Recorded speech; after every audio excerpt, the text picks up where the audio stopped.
So welcome to Literary Hangover. I'm Matt Leck. With me is Elks Guns. Hello. Grace Jackson. Hi. Today we're talking about The Crucible by Arthur Miller, 1953. And here we have him with Charlie Rose. Good old Charlie Rose. Another guy victim of a witch trial. Yeah. Okay, Alex. I told you not to bring that up on the podcast. So yeah, it's actually a very good interview.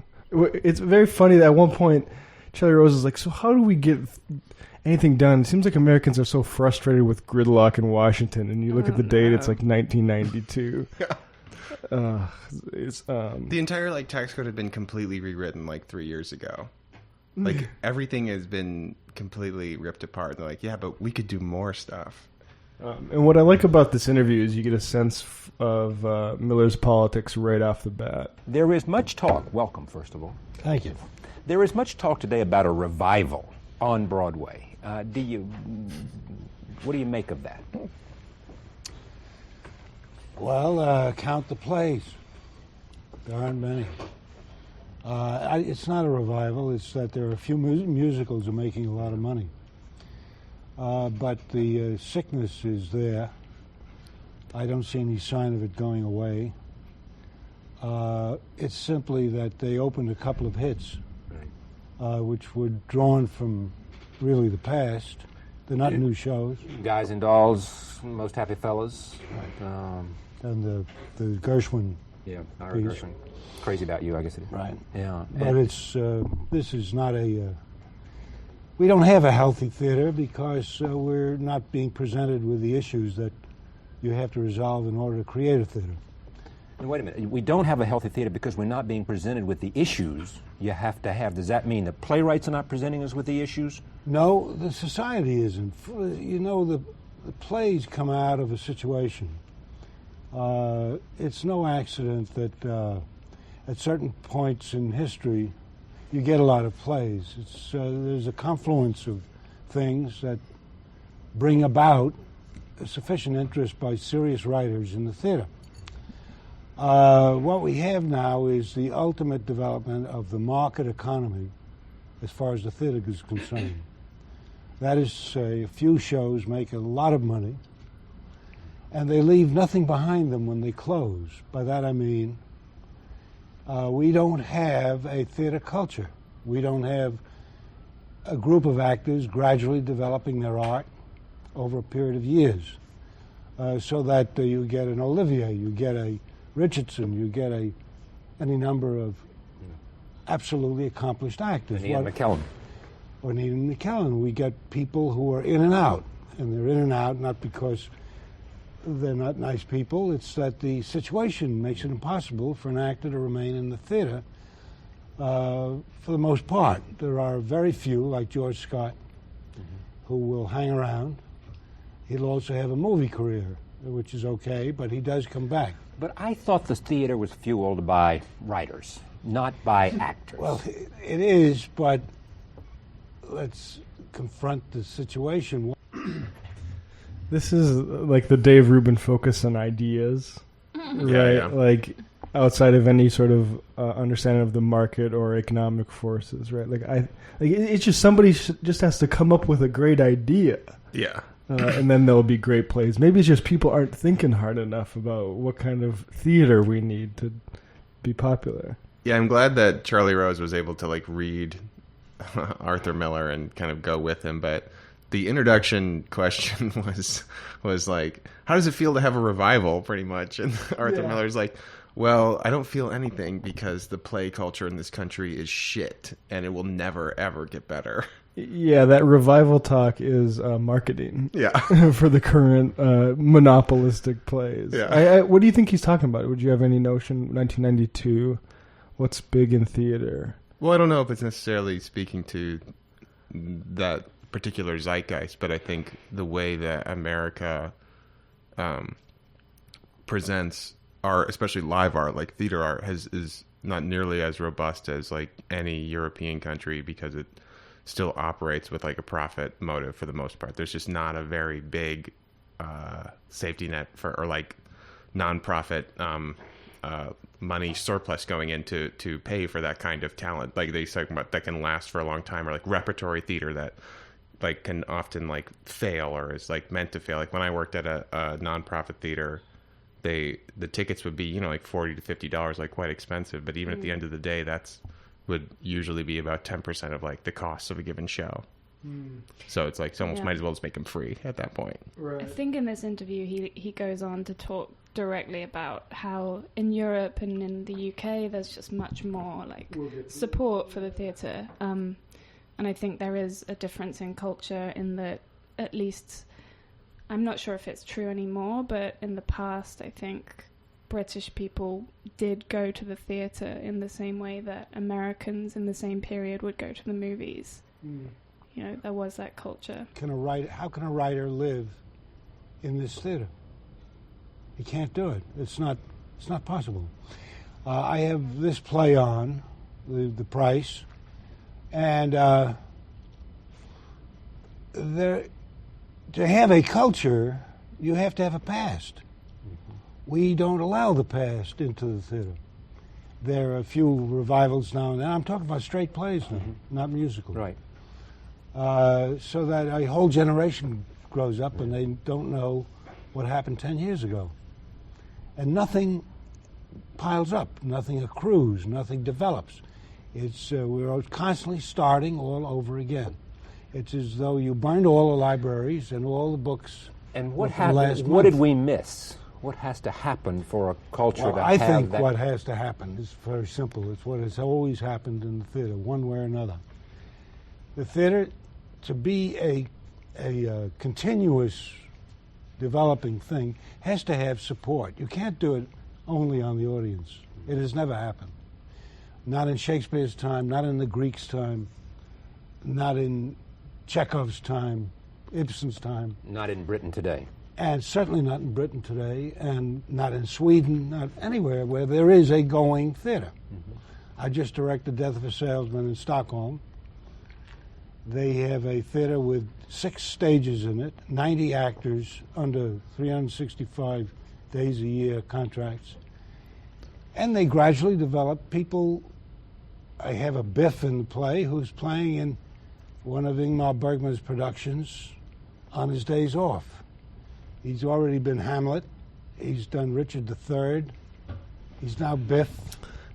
Okay, yeah, I'm going to skip a little bit ahead where he continues on how you basically need state support of the theater. Let's say whoever we feel that we want to put on this pedestal, you and Tennessee Williams and Eugene O'Neill, and then go to other ages and other times, and whether it's Chekhov and Shakespeare and all of the best, regardless of a nationality. What would they share in common, you think?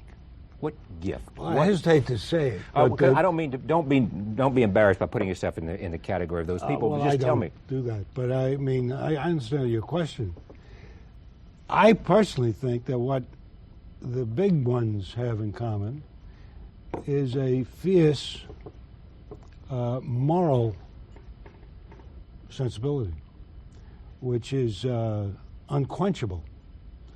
And that they are all burning with some anger at the way the world is. The littler ones have made a peace with it, and the bigger ones can't make any peace. And are they fewer today? You know, who knows? While we're speaking, somebody may be up on some corner, some apartment house now, writing a masterpiece. With an idea of burning in him or her. Yeah, it could be. So I'm not prepared to say that it's over at all. I could repeat, boringly, I admit, that the situation in the theater repels that kind of talent. Because there's no incentive. See, we blew the audience. The audience for this kind of stuff has become minimal. The prices are too high. A lot of people who would love to go simply cannot go. School teachers, intellectuals, or people who don't make a lot of money. It's $100 any way you cut it. It's really insane. You can't expect. By the time you pay to get there and eat dinner and all that by itself makes it impossible to speak in the terms I've been speaking. Can you argue without being too pompous and pretentious that we are at a loss as a nation because the theater is not alive with the great conflicts of our time and helping us understand who we are and the great dilemmas that we face? And if we were grappling with those issues, both in the theater and in our public dialogue, we'd be better off as a society. I'm sure of it. But let me just say, we're not really alone in this. You see, the closest related culture to ours is the British, right, in this sense. And if the British had not established the British National Theatre back in the 50s, they would have exactly the situation we've got, namely a purely commercialized theatre, which cannot take great risks, not because they're not nice fellas, but because the costs are simply beyond what reason would suggest. The British theatre now, the Broadway part of it, the West End, is on the ropes. Why? Because their costs have gone up, and they cannot risk what they used to be able to risk. The National Theatre and the other subsidized theaters, from time to time, are doing marvelous work. I like the idea that the theater would be helpful. I think of the amount of, frankly, to fetishize ideas again, the amount of ideas Shakespeare packs into a few lines. I think it is an amazing art form. And when earlier Miller talked about there being no sense of permanence or sense of accumulation of history, I feel like we're in a different, at least media environment as far as that's concerned. So to the extent it's a technological problem and not a human failing, perhaps now is different. That said, what do you think the state of theater is now compared to 1992? I don't really have a sense.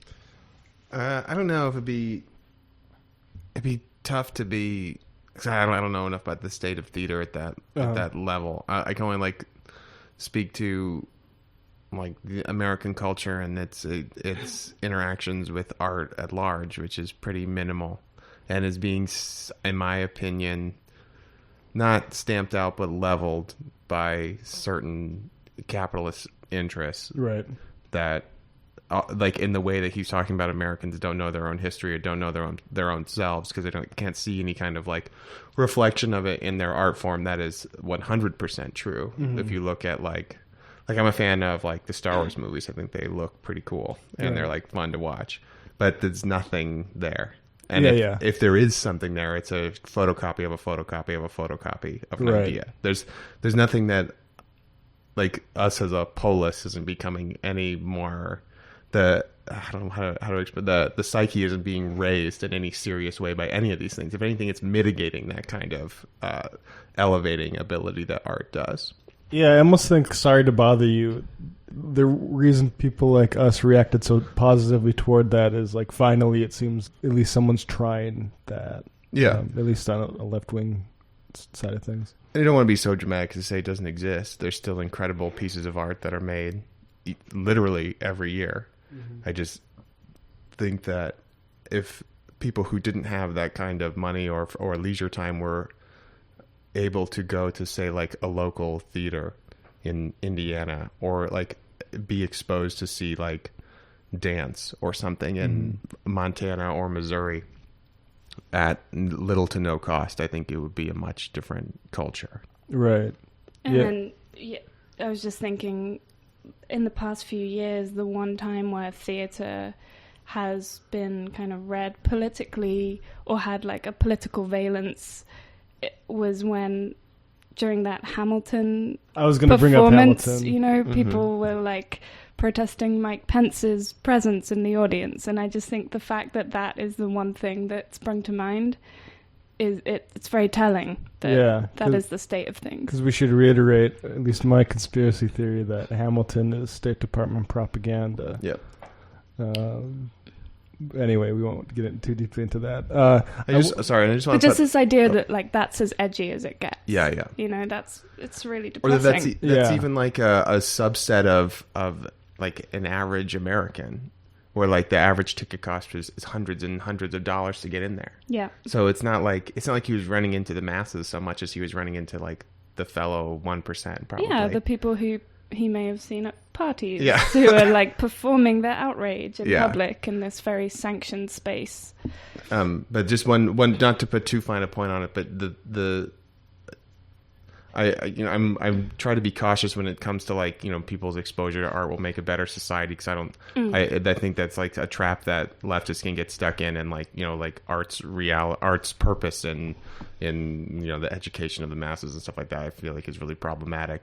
But I think a confident thing to say is that people being exposed to art and art forms it would give them a richer and more vibrant life. And I think that's enough of a reason to let them see it at little to no cost, basically. And I think we have to say also that theatre specifically is a very particular form of that, in that people are literally sharing space and time. They are inhabiting the same room. Yeah. It's a very intense psychological experience that you have collectively, and I think that has power in and of itself in terms of building community, for better or worse, maybe. Yeah.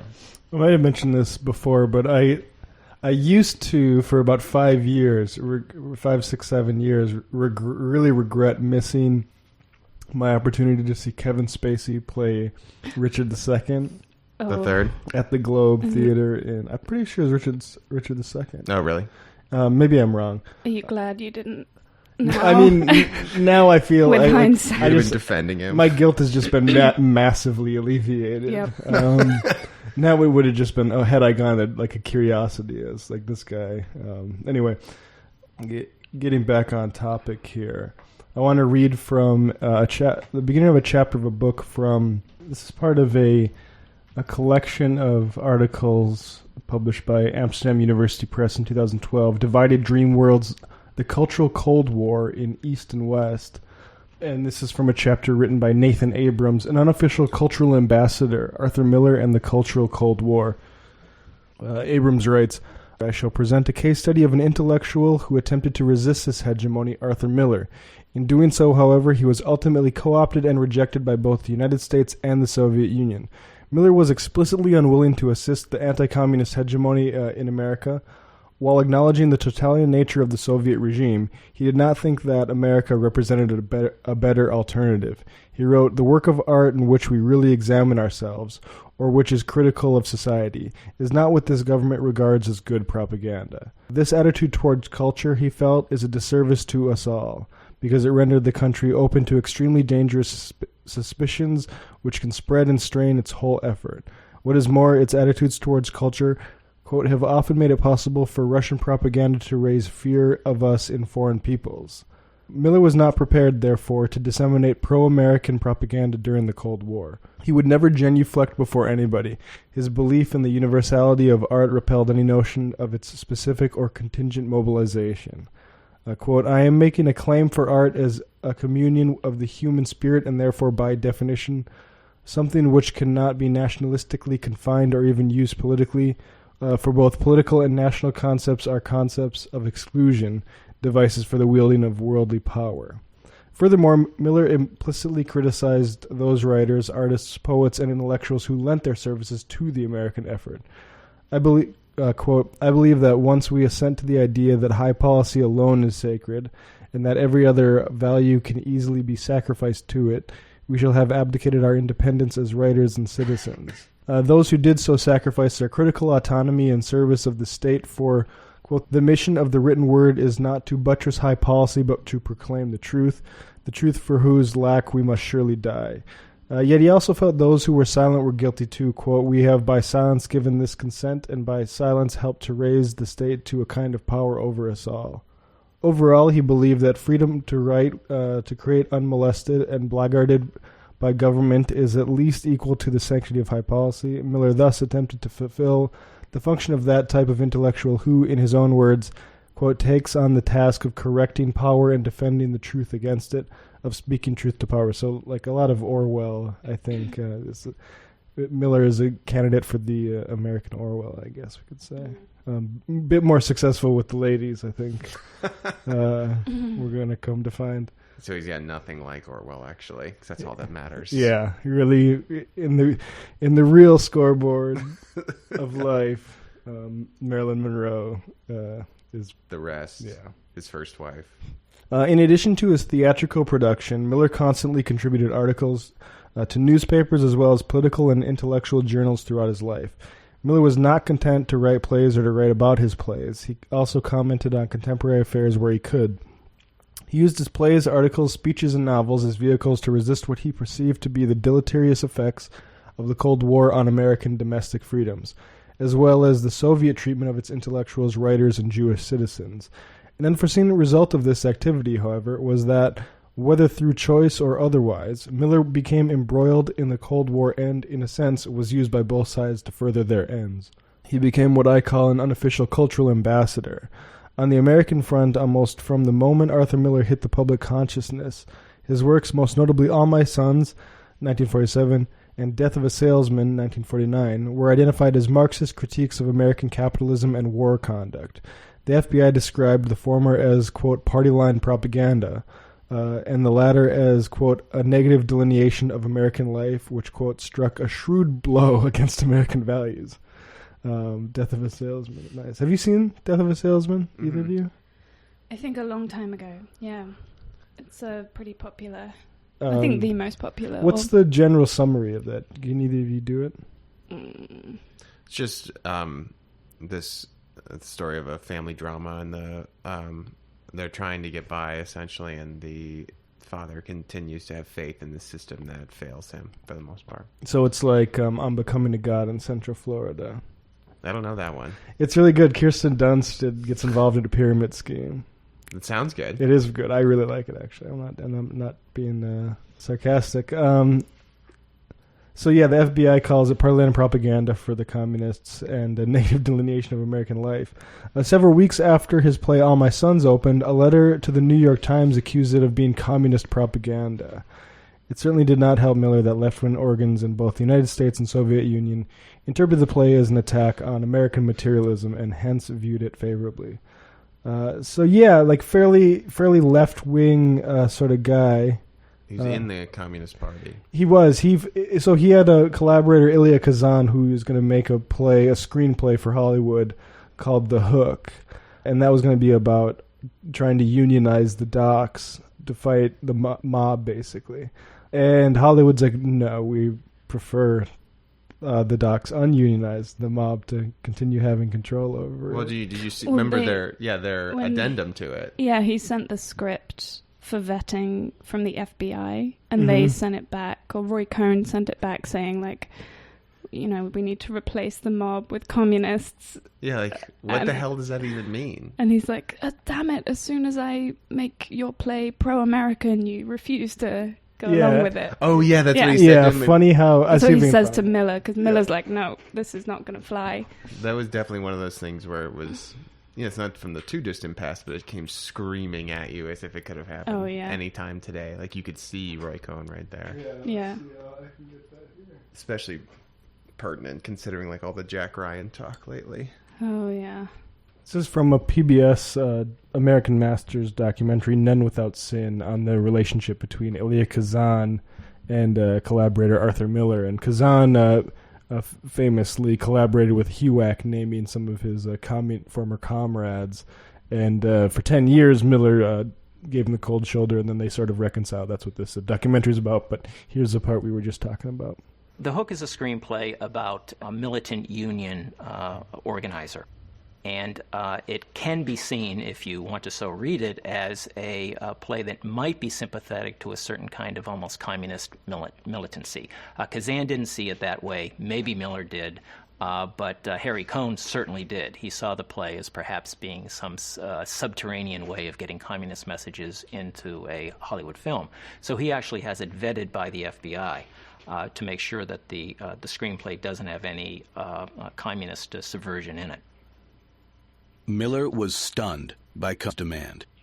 This was not the way playwrights were treated on Broadway, but he acquiesced. He and Kazan wanted to make the picture. Besides, what would the FBI find? Miller, in his mind, had written an accurate portrait of the waterfront. Sitting in on the meeting between Miller, Kazan, and Harry Cohn was an unknown actress. Okay, so now we'll move a little bit ahead in the same documentary where HUAC starts to get involved. Have you ever been a member of the Communist Party? 5 years earlier, in the fall of 1947, the era of the blacklist had begun. Hollywood had long been under attack for subverting the morals of Americans. Charges of too much sex and violence in the movies were almost as old as the industry itself.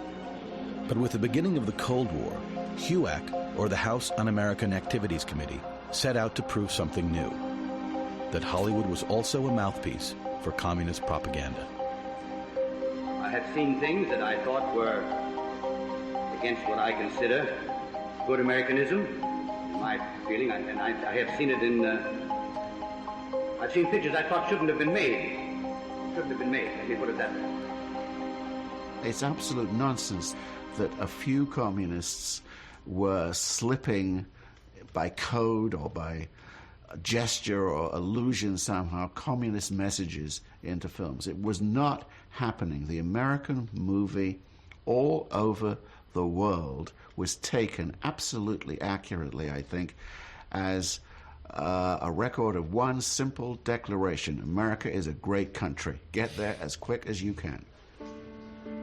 The chairman of HUAC was J. Parnell Thomas, a man who would soon be convicted for having embezzled thousands from the government during the war.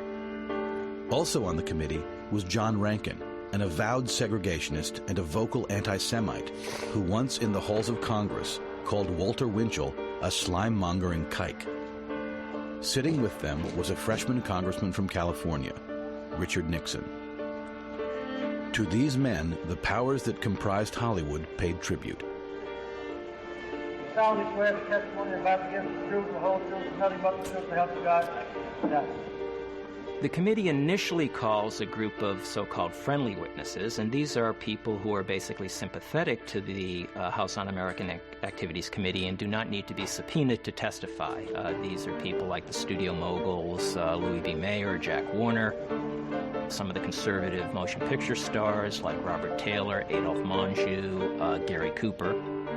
I have never read Karl Marx, and I don't know the basis of communism beyond what I've picked up from hearsay. What I've heard, I don't like it, because it isn't on the level. It's unfortunate and tragic that I have to teach this committee the basic principles of Americanism. This is John Howard Lawson. They also called a group, actually 19 Hollywood people, who they knew were in the Communist Party. Now, how did they know these people were in the Communist Party? Because they had evidence that the FBI had collected and given to them. The FBI had performed a quote-unquote black bag job.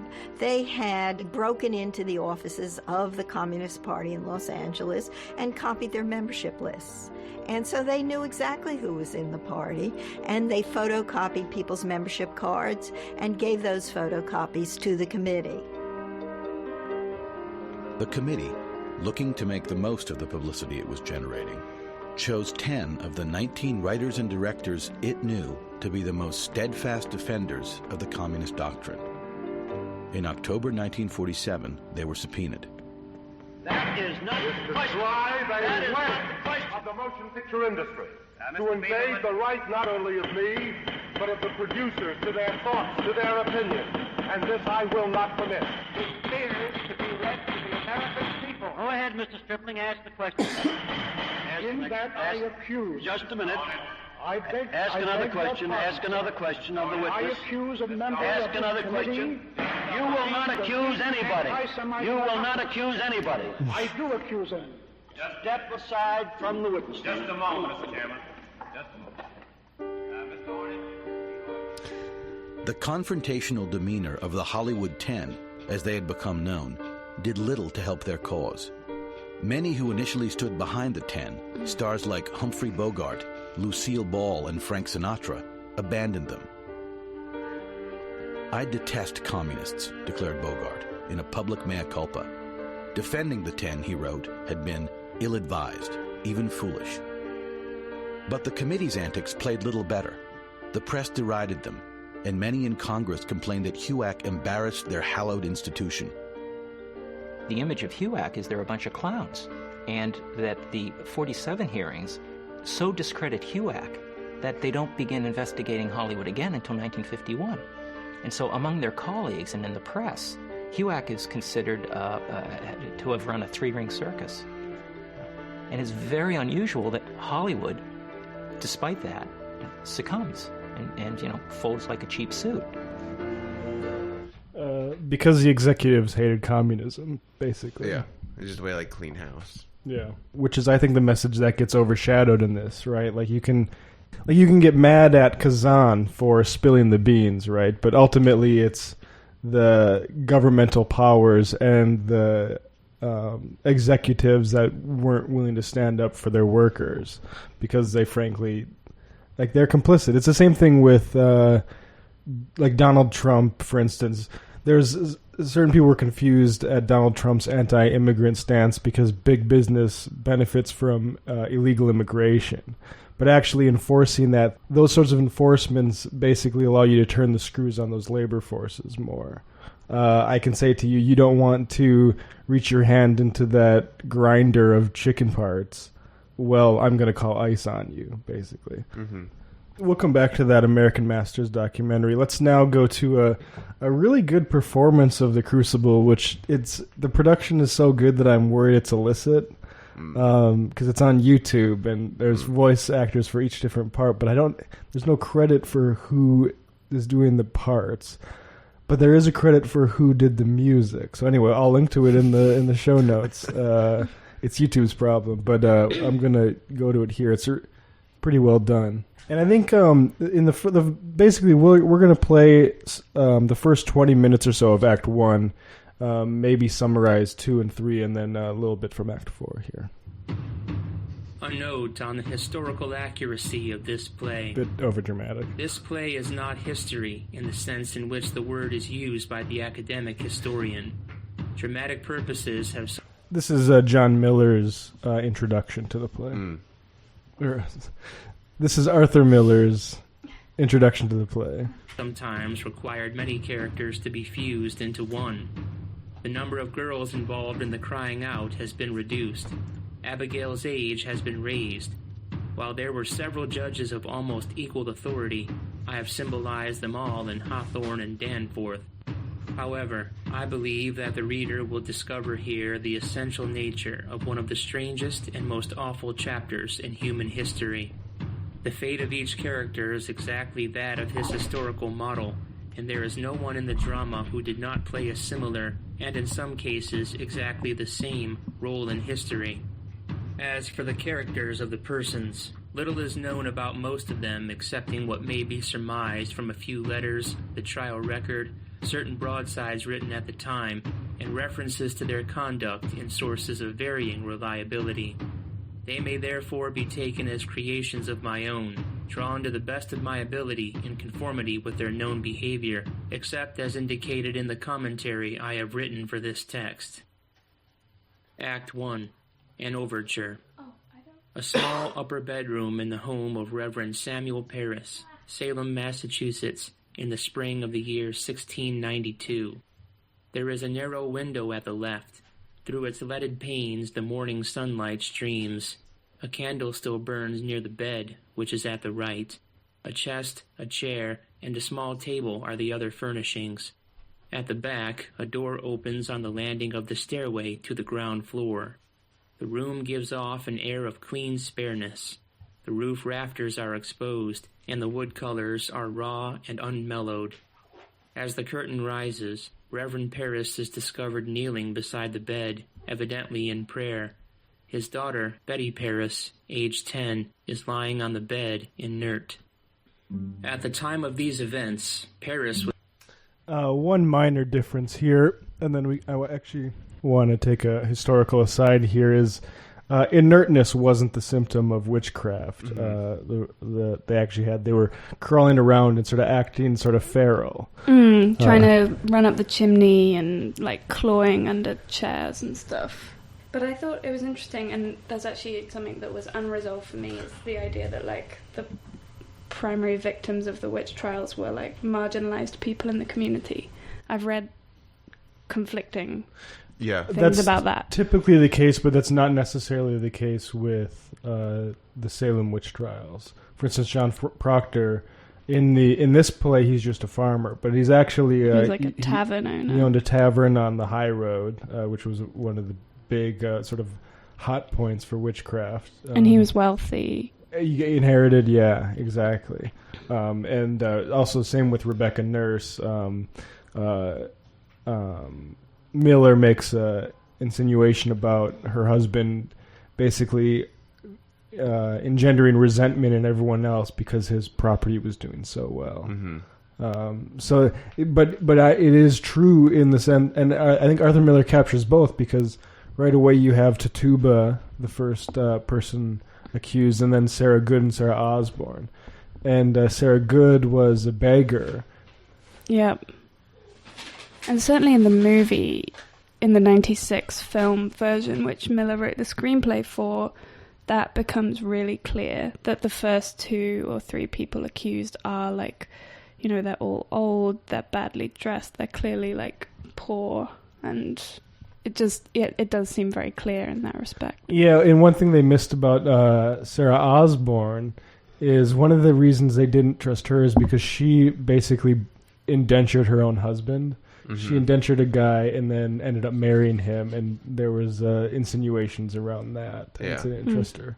You know, if these girls had never heard of witches before and they started acting like this, it'd be very, very concerning, right? Because it would seem to be like this is some sort of metaphysical truth out there. However, when you actually look at witch culture, and we touched on that in the Salem Witch Trials episode a little bit, about how much... Like, we basically developed the printing press and then just filled it with, like, Bibles and witchcraft. Then all of a sudden, like, everyone's daily life is filled with this. It's like a spirit-haunted world. So here's from Emerson Baker, A Storm of Witchcraft, The Salem Witch Trials and the American Experience, which we cited in the Salem episode. The afflicted girls of Salem had a wide body of knowledge of cases of witchcraft. Many accounts of recent cases were circulating in print in 1692. The importance placed by Puritans on individuals reading the Bible for themselves meant that at the time of the Salem trials, literacy rates were rapidly climbing.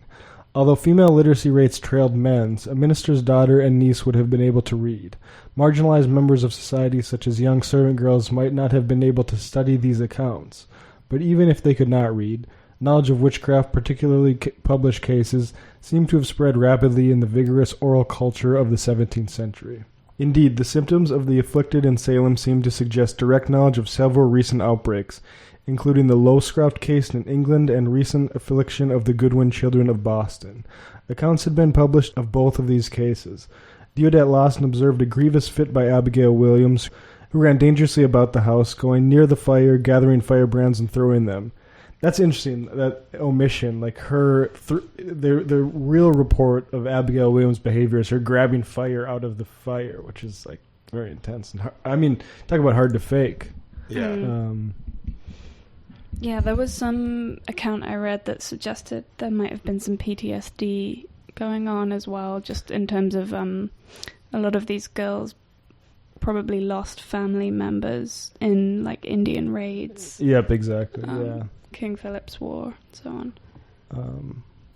And I think Abby actually says in the play, she says that she lost her parents, that their heads were dashed on the pillow next to hers, and that she's basically seen some shit and yeah, exactly, capable of anything. She's doing great. That was true of many of the accusers, or I guess accusers. Yeah. Yeah. I was going to say witches, but they were calling other people witches. So yeah, Abigail Williams, who ran dangerously about the house, going near the fire, gathering firebrands and throwing them, sometimes making as if she would fly, stretching her arms as high as she could, and crying "wish, wish, wish" several times. Really like to fly. And there's a line in the Crucible, like some people said they can fly. Like they're trying to climb out the window and fly. Yeah. Lawson was told that on other occasions Abigail would appear to try to run up the chimney and, quote, had attempted to go into the fire. Martha Goodwin would have to be restrained as well to keep her out of the fire. In the Lowscroft case, a bewitched girl ran around and round the house, about the house, holding her apron, crying "hush, hush." Like Abigail, she showed a strange fascination with fire. Abigail was not known to vomit pins, but she was struck. That was a famous witch thing, What? too. Oh, yeah. Really? Yeah, vomiting pins. And actually, I think it's more of it was kind of a magic trick, circus sideshow type of thing. There's a famous girl in England that vomited pins, and I think there's clearly, some... I mean, maybe she could genuinely vomit pins. I don't know. I think it's probably some magic stuff. If you were at that show, you'd be like, can I take a closer look at what you just... Yeah, I mean, I'm getting my James Randi hat. Yeah. The Lowestoft outbreak occurred in 1662, but the account that includes these details was not published until 1682, and then it rapidly became widely available. In 1688, Cotton Mather, who, these Good are the old real Cotton villains Mather. here. Yeah. The judges Danforth is there because Simon Bradstreet's too old. Mm-hmm. So he made Danforth go out there. Stoughton would be there, but Miller hasn't included him in this play. But Stoughton was put there by the Mathers. In 1688, Cotton Mather observed the Goodwin children in Boston. And the next year, he published memorable providences relating to witchcrafts and possessions, an account of their case. Here, too, the account suggests that the tormented pretended to fly. Yeah, they would fly like geese. Yea, they would fly like geese, and be carried with an incredible swiftness through the air, having but just their toes now and then upon the ground. And their arms waved like the wings of a bird. The Lowestoft case was published in 1682, and Mather's account of the Goodwins was printed in 1689. So these would have been the latest and best-known cases of witchcraft, presumably known not only to ministers and doctors, but also to young girls, especially those who lived in a parsonage. Now I want to go to a book we also cited in the Salem Witch Trials episode by Francis Hill, A Delusion of Satan. This also talks about the sort of witch culture that was going on. In 1692, Increase Mather was in London trying to negotiate, with little success, a new charter as much like the old one as possible. Before the start of this political upheaval, the versatile clergyman had had time to compose the first work of its day to give detailed accounts of paranormal occurrences. Called An Essay for the Recording of Illustrious Providences, or more usually, though inaccurately, Remarkable Providences, it quickly became hugely influential and popular. This was intended. Its publication was a move calculated to encourage belief in things supernatural among the ordinary populace. Not that such belief was by any means lacking. But by the end of the 17th century, leading American Puritans were beginning to fear the subtle effects on feeling and thought of scientific developments, increasing commercialism, and greater individualism. They felt strong anxieties about the colony's failure to hold to the original Puritans' ideals. In their eyes, the ferocious war with the Indians in 1675 and several smallpox epidemics were judgments from God on the colony's moral decline. On the all-important New England battleground in the cosmic war between good and evil, evil seemed to be winning. Remarkable Providences was intended as a graphic reminder of the forces involved and of what was at stake. One of its most sensational tales was that of Elizabeth Knapp, a 16-year-old living in the house of a clergyman in Groton, who was taken after a very strange manner, sometimes weeping, sometimes laughing, sometimes roaring hideously, with violent motions of and agitations of her body, crying out, "Money! Money!" Mather's account was cribbed from a much longer one by the Reverend Samuel Willard. Elizabeth Knapp had lived with him and his family as a servant for 2 or 3 months, when at the end of October 1671 she began to suffer violent, inexplicable pains in her legs and breasts, and to feel as though someone were trying to strangle her. In November following, says Mather, her tongue for many hours together was drawn like a semicircle up to the roof of her mouth, not to be removed, though some tried with their fingers to do it. 6 men were scarce able to hold her in some of her fits, but she would skip about the house yelling and looking with a most frightful aspect. Her tongue was drawn out of her mouth to an extraordinary length. In December a voice spoke through her closed lips, the words seeming to form in her throat. They were terrible words, consisting of railings and revilings of Mr. Willard, and most horrid and nefarious blasphemies. It was assumed by Samuel Willard and everyone else on the scene that the voice was a demon's. Elizabeth accused a local woman of causing all this by witchcraft. The woman was sent for. Elizabeth touched her, eyes closed, and her sufferings temporarily ceased. This supposedly proved that the woman was a witch by showing that the evil possessing the victim had flowed back whence it came. But the woman was very sincere and holy, and despite the success of the touch test, the accusation lost credibility. Common sense had not, in this case, been entirely destroyed by fear and hysteria, as was to happen in Salem. And so Willard, the guy reporting that Knapp case, corresponded with Mather, and Mather published that case as well. And so Abigail Williams and Elizabeth Parris and all those girls would have been very familiar with those cases, which is that's fascinating to me. Like, to imagine how that would have orally, like, who was the source of that knowledge, who was reading it first? Like, could have been any one of them. But we know, like, Parris would have had Cotton Mather's books in his study, like. I mean, I find that the most fascinating part. If I could watch how this, we talk about it, like a germ of an idea spreads through a community like that. Could they not have heard about it at church as well? Like, I can imagine them preaching about this. Yeah, and that's a good point, actually, because Samuel Parris has, and I wrote down, this is one of his sermons, and actually tweeted this out today. Christ knows how many devils there are in his church and who they are. Yeah. And oh dear. I mean, how could these girls not, like, I mean, it's so available to them as a sort of narrative that they could try to enact onto the community, basically. And a form of power. I mean, like, the only form of power, really, that they're given. Right. And I think the fact that ground zero for this in particular is at a pastor's house makes the most sense, in that, like, because they would be the most exposed to, like, the more minute details. So when, like, passerbys come, they'd be like, oh God, this is exactly as we've read in that book. Yeah.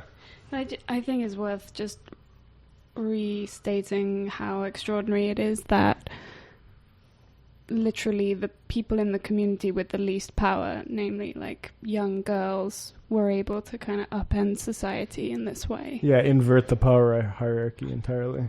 Mm-hmm. Act 1, an overture. A small upper bedroom in the home of Reverend Samuel Parris, Salem, Massachusetts, in the spring of the year 1692. There is a narrow window at the left. Through its leaded panes the morning sunlight streams. A candle still burns near the bed, which is at the right. A chest, a chair, and a small table are the other furnishings. At the back, a door opens on the landing of the stairway to the ground floor. The room gives off an air of clean spareness. The roof rafters are exposed, and the wood colors are raw and unmellowed. As the curtain rises, Reverend Parris is discovered kneeling beside the bed, evidently in prayer. His daughter, Betty Parris, age 10, is lying on the bed, inert. At the time of these events, Parris was in his middle 40s. In history, he cut a villainous path, and there is very little good to be said for him. He believed he was being persecuted wherever he went, despite his best efforts to win people and God to his side. In meeting, he felt insulted if someone rose to shut the door without first asking his permission. He was a widower with no interest in children or talent with them. He regarded them as young adults, and until this strange crisis, he, like the rest of Salem, never conceived that the children were anything but thankful for being permitted to walk straight, eyes slightly lowered, arms at the sides, and mouths shut until bidden to speak. His house stood in the town, but we today would hardly call it a village. The meeting house was nearby, and from this point outward, toward the bay or inland, there were a few small-windowed, dark houses snuggling against the raw Massachusetts winter. Salem had been established hardly 40 years before. To the European world, the whole province was a barbaric frontier inhabited by a sect of fanatics who, nevertheless, were shipping out products of slowly increasing quantity and value. No one can really know what their lives were like.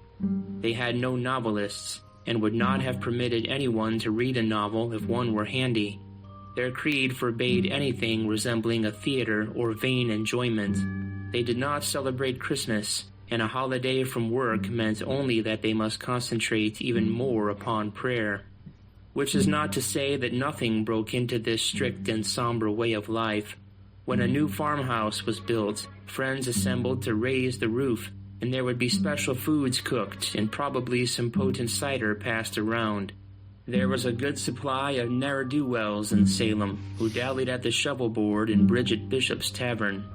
Probably more than We have some old pastimes there. Shuffleboard gets on the board. Yeah, put that on the list for everyone paying attention at home. It makes sense that that's old as hell. Because it just looks like the most boring game you could play standing upright, I feel like. Also, noting like things people did for fun, cider gets a big shout out throughout Cider? the entire play. God, it sounds like Brooklyn. Yeah, that's true. Cider and Shuffleboard and cider. Yeah, it is. There's a place in Williamsburg you can do that in the back. It's too bad there's not like a witch hunt here to clean this place out a little bit.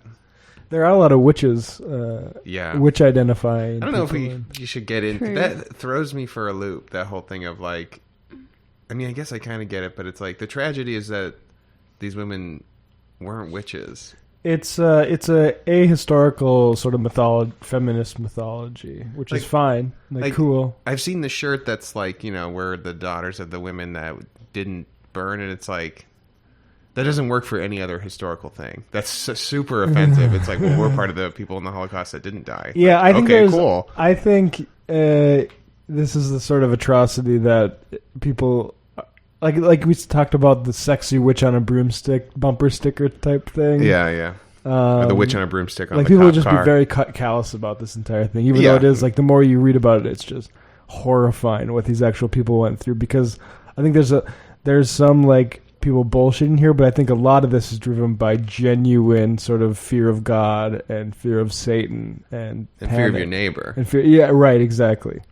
Hard work kept the morals of the place from spoiling, for the people were forced to fight the land like heroes for every grain of corn, and no man had very much time for fooling around. That there were some jokers, however, is indicated by the practice of appointing a two-man patrol, whose duty was to walk forth in the time of God's worship, to take notice of such as either So John F. Kennedy? John F. Kennedy, but by way of like Alabama.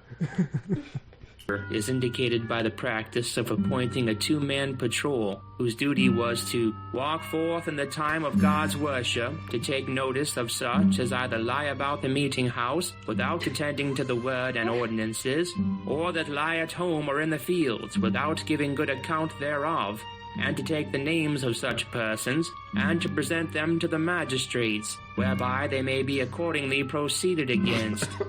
This predilection for minding other people's business was time-honored among the people of Salem, and it undoubtedly created many of the suspicions which were to feed the coming madness.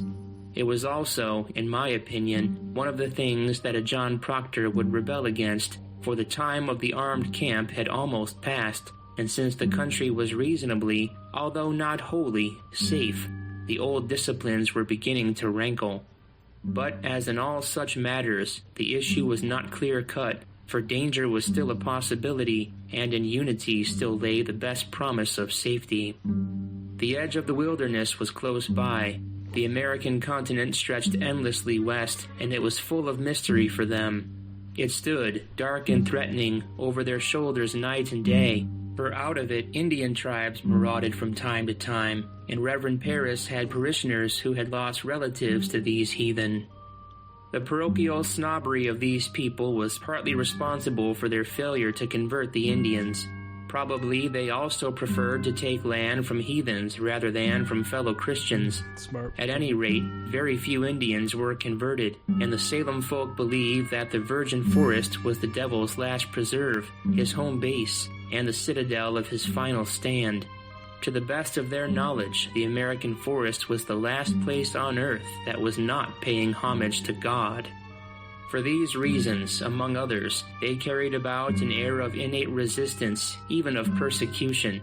Their fathers had, of course, been persecuted in England, so now they and their church found it necessary to deny any other sect its freedom, lest their New Jerusalem be defiled and corrupted by wrong ways and deceitful ideas. Just to remark on that for a little bit, the New Jerusalem. I feel like there's a big essay waiting to be written by somebody comparing our Zionist project with the Israeli one. Yeah, I've thought about that quite a lot, especially why are why is the Golan Heights being renamed Trump Heights? Right. like anyone who studies history would be like, that's such a fucking curveball.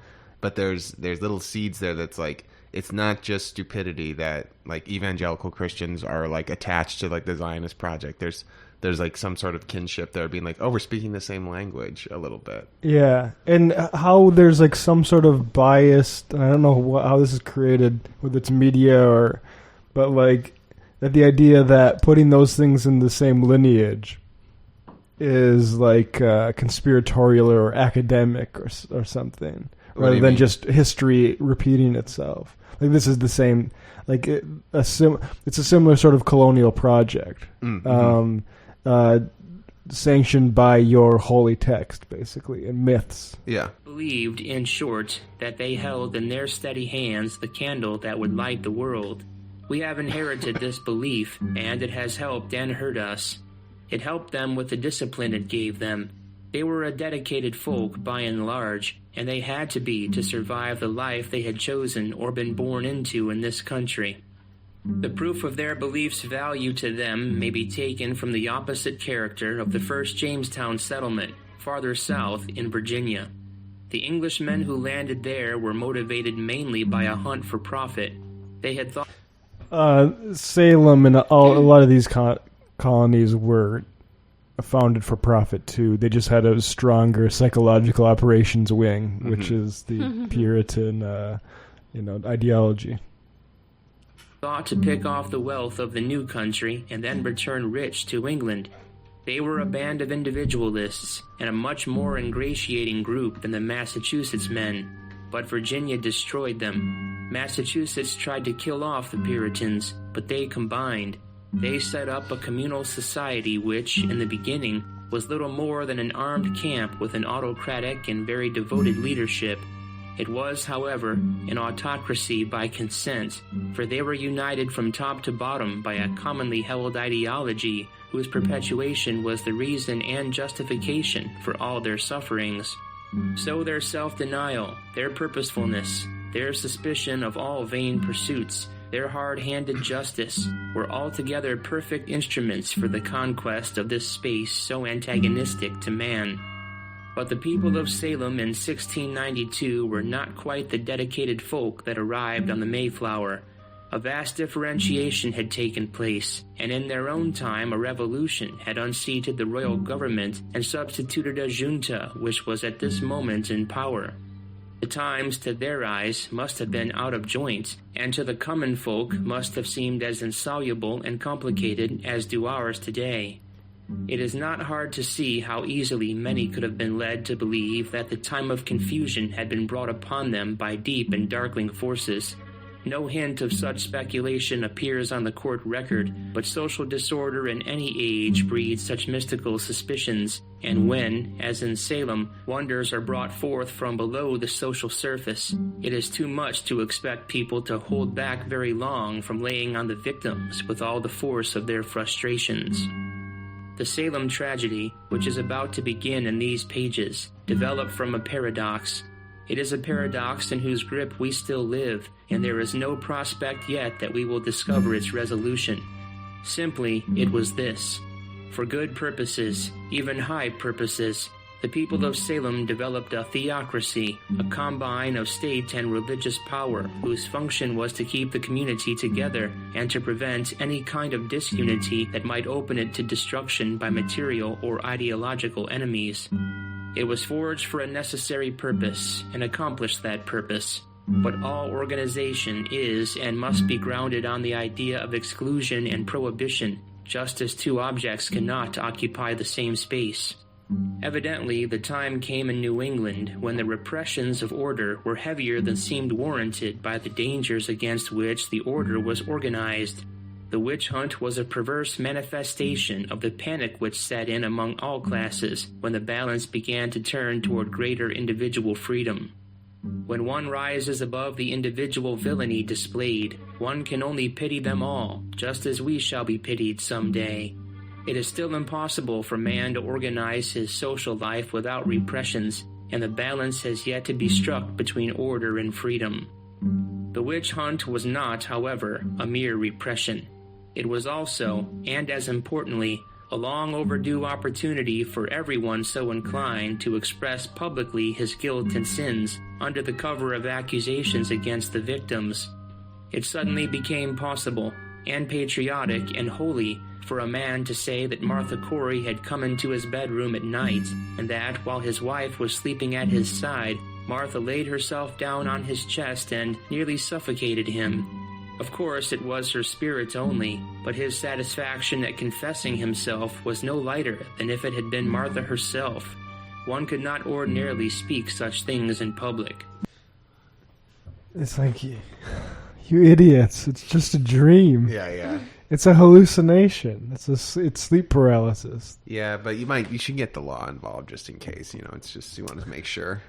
Well, it's like, it's almost, you don't blame them. Like, if you hear there's witches around and something like that happens to you, you haven't, heard the Skeptics podcasts about hypnagogic sleep paralysis. Yeah. You don't know what the hell happened. You just saw a woman, succubus and incubus. Like, that's where it's the exact same hallucination just throughout time. And I mean, we maybe have made this point before, but how it's like, aliens, it's the exact same sort of process. You're half asleep, half awake, and something's in your room and it's like probing you or on top of you.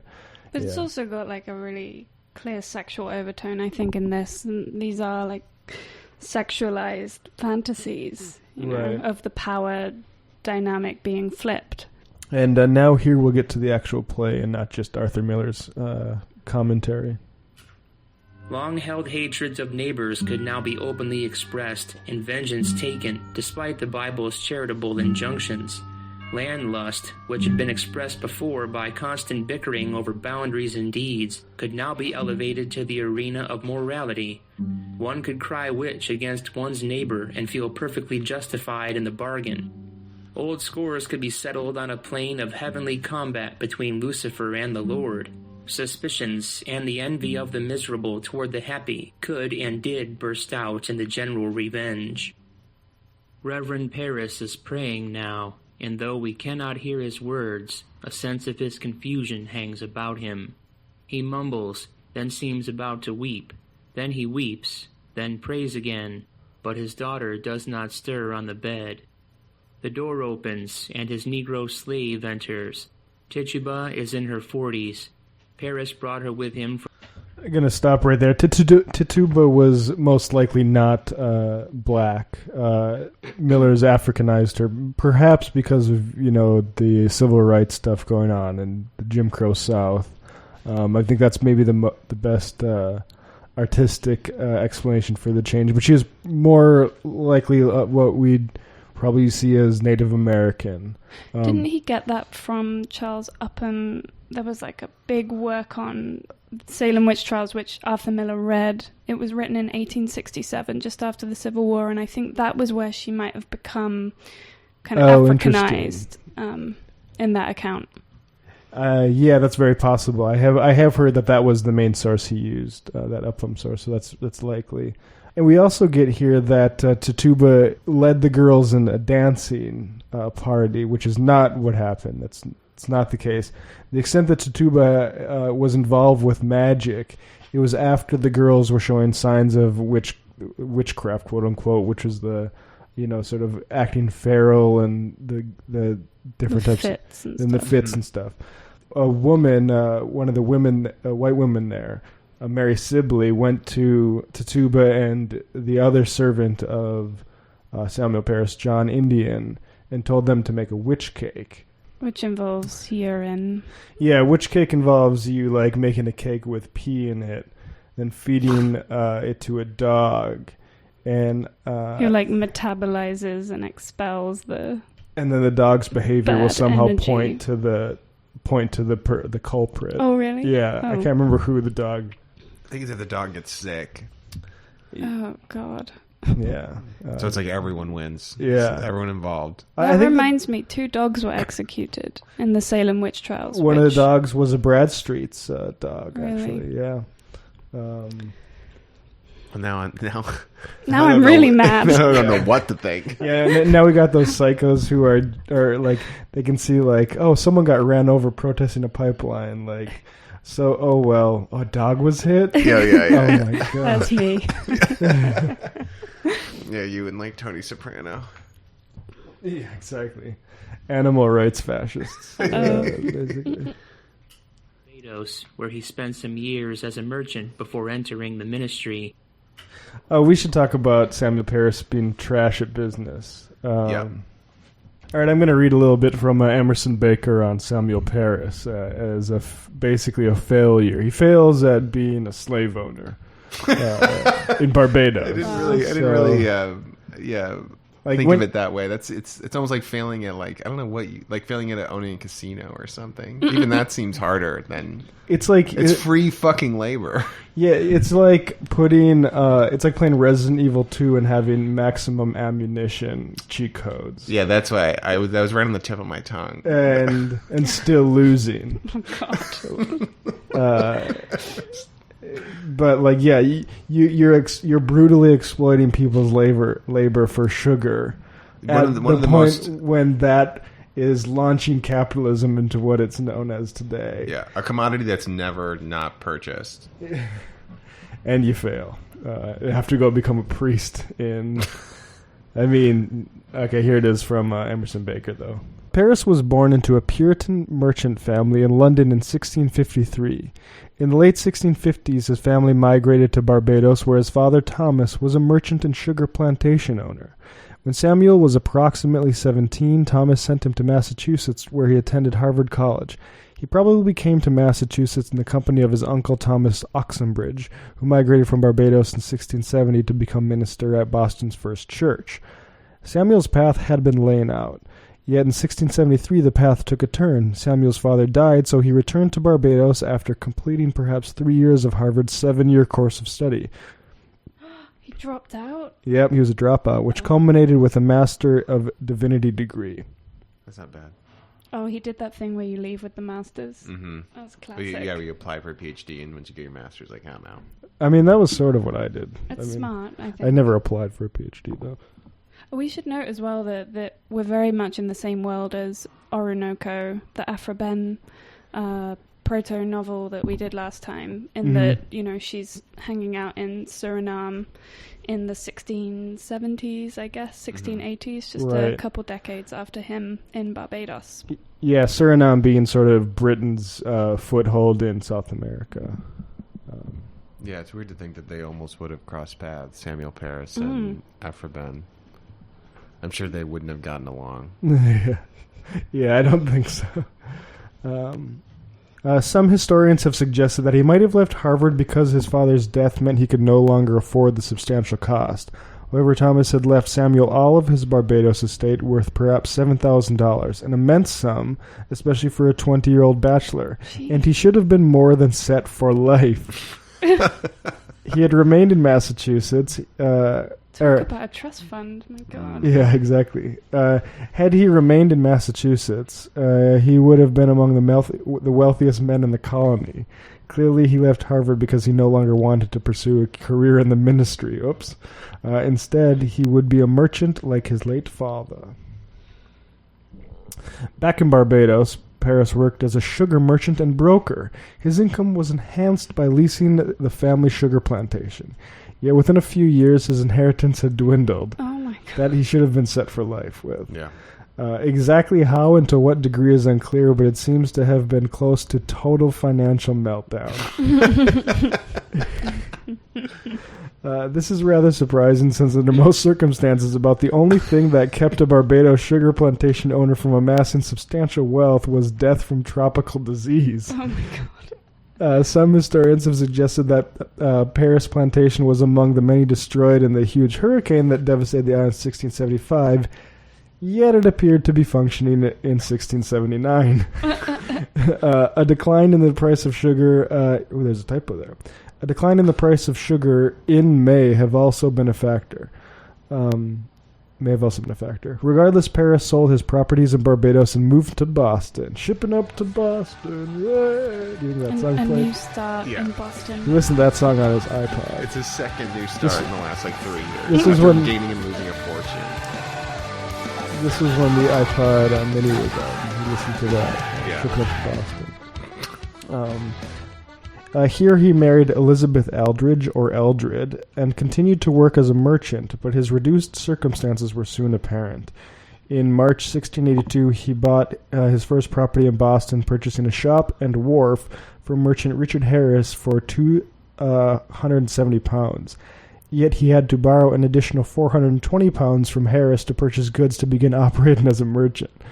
A year later, Harris sued Paris to recover the loan. Jesus. Yeah, £7,000 is what he had. He's definitely he's charting out this kind of archetype that we've seen already many times, but we'll see many more times in American history, which is this kind of middling guy who catches a break and completely fucks it up, and then way overcompensates for it by just harbinger or helping create some sort of disaster, like the Dick Cheneys of the world. Right. Ooh, interesting because parallel. Yeah. The only thing they're capable of doing is surfing on empire somehow. Kinda, yeah. But not even that. And then they finally put all their focus and energy into something truly horrific. His biographer suggests Paris was a man driven to succeed, to provide the financial security for himself and his family that he had known as a youth. His studies at Harvard, his sugar plantation, and his work as a Boston merchant should have almost guaranteed considerable wealth and status. But Paris had failed at all of these undertakings. By 1689, his Harvard schoolmates were by and large accomplished ministers and respected members of their community. Meanwhile, the Boston waterfront was filled with the mansions and warehouses of prosperous merchants. Paris must have been particularly troubled by the rag-to-riches career of William Phipps, whose warehouse sat next to Paris's in Boston. In the aftermath of the Salem witch trials, quoting from the Book of Numbers, Paris averred that God has been righteously spitting in my face. Oh yeah, that's a guy who's doing great. His psyche is fine, his finances are fine. I mean, damn, to fail as a sugar slave plantation. Oh yeah, it only makes more sense that some guy who's rolls into town is literally do not set me off.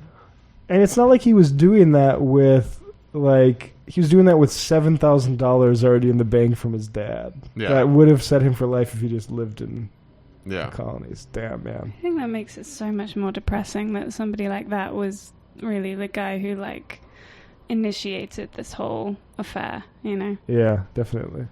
He wasn't even a good villain.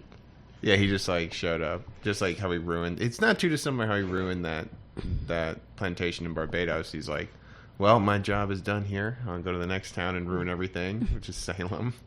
Enters as one does who can no longer bear to be barred from the sight of her beloved, but she is also very frightened because her slave sense has warned her that, as always, trouble in this house eventually lands on her back.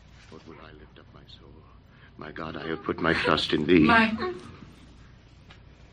Out of here. She'll be hearty soon? Oh, let me not be confounded, neither let mine enemies triumph over me. For all they that hope in thee. My Betty, she not gonna die. Out of here! Out of my sight! Out of my... Oh, my God.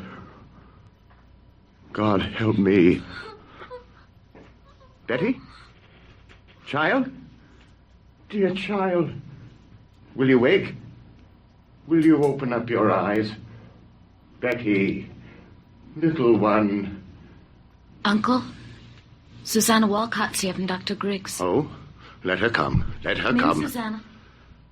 What does the doctor say, child?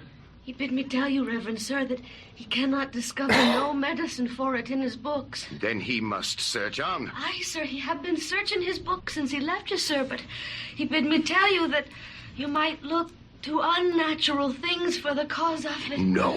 No, there be no unnatural cause here. Tell him I have sent for Reverend Hale of Beverly, and Mr. Hale will surely confirm that. Let him look to medicine, and put out all thought of a natural cause here. There be none. Aye, sir, he bid me tell you. Speak nothing of it in the village, Susanna. Go directly home, child, and speak nothing of unnatural causes. Aye, sir. I pray for her, sir. Uncle? The rumor of witchcraft is all about. I think you'd best go down and deny it yourself. The parlor's packed with people, sir. I'll sit with her. And what shall I say to them? That my daughter and my niece I discovered dancing like heathen in the forest? Uncle, we did dance. Let you tell them I confessed it, and I'll be whipped if I must be. They're speaking of witchcraft. Betty's not witched. Abigail, I cannot go before the congregation when I know you have not opened with me. What did you do with her in the forest? We did dance, Uncle. And when you leapt out of the bush so suddenly, Betty was frightened, and then she fainted. And there's the whole of it. Child, sit you down. I would never hurt Betty. I love her dearly. Now look you, Abigail, your punishment will come in its time. But if you trafficked with spirits in the forest last night, I must know it now. For surely my enemies will, and they will ruin me with it. We never conjured spirits. Then why can she not move herself since midnight? So yeah, the enemies Paris is talking about is he's this new minister in Salem Village, and we talked about the separatism between Salem Town and Salem Village in the last episode. Salem Village basically doing a Brexit maneuver, being like, we want to have our own church. I was just thinking that while I was reading it, and that's when I got really self-conscious about the Brexit metaphor, about how it's just like blob that takes over all my thinking. Mm-hmm. And now I'm discourse. No, it's just the constant fragmentation of civilization happening. Yeah, there's only two events that happened: 2016 election and Brexit, and everything else, and everything fits into those two categories. Yeah, so Paris has this church, and like we mentioned earlier, he had this sermon called "Jesus or Christ knows how many devils there are in his church and who they are." Yep.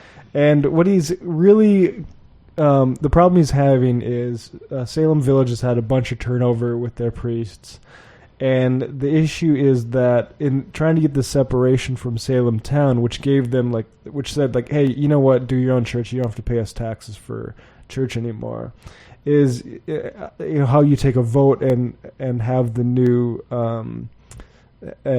signed to charter this new church. I'm not sure what the specific found a new church, and when Paris launched, basically, more people withheld the tax than signed the petition to start the new church. Mm-hmm. And so he's unpopular to begin with in the community, generally speaking. But people like the Putnams, and he does have his backers, and they're largely the agricultural part of the town, where families that have access to the waterways or the high streets are more commercially driven and more tied to Salem Town, and thus less concerned with independence, basically, which is very exact. I mean, that is a Brexit. That's the cosmopolitan aspect of Brexit right there for you.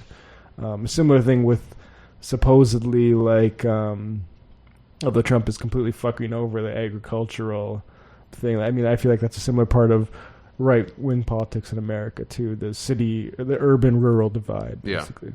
And I think that the interaction is a great little distillation of a theme that we'll see in this play of this is such a small problem. The Abigail is trying to express to him that this can be fixed right away, but it's this idea of character and how you're presented in society that's what's getting in the way of just a quick solve to a pretty simple problem. Because Abigail's reputation? Because of Paris's reputation. Oh, that's right. why he can't just go down there and be they were dancing in the woods. I will handle it. It's not good. He's like, are you out of your mind? It becomes a bigger problem. He's like, my reputation's already shit here. I can't have my daughter and niece dancing in the forest. So that attempt to paper it over only throws fuel onto that fire. Right. And I mean, Abigail's got her own reputational concerns too, because of the harlotry accusation that will come later against John Proctor. Mm-hmm. Abigail, your punishment will come in its time. But if you trafficked with spirits in the forest last night, I must know it now. For surely my enemies will, and they will ruin me with it. We never conjured spirits. Then why can she not move herself since midnight? This child is desperate. It must come out. My enemies will bring it out. Let me know what you've done there. Do you understand that I have many enemies, Abigail? I've heard of it, Uncle. There is a faction that has sworn to drive me from my pulpit. Do you know that? I think so, sir. Now then, in the midst of this disruption, my own household is discovered to be the very center of some obscene practice. Abominations are done in the forest. For sport, Uncle. You call this sport? Abigail, if you know anything that may help the doctor, for God's sake, tell it to me. I saw Tituba waving her arms over that fire when I came on you. Why was she doing that?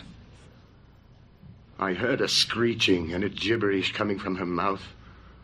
She was swaying like a dumb beast over that fire. She always sings her Barbados songs, and we dance. Abigail, I cannot blink what I saw, for my enemies will not blink it.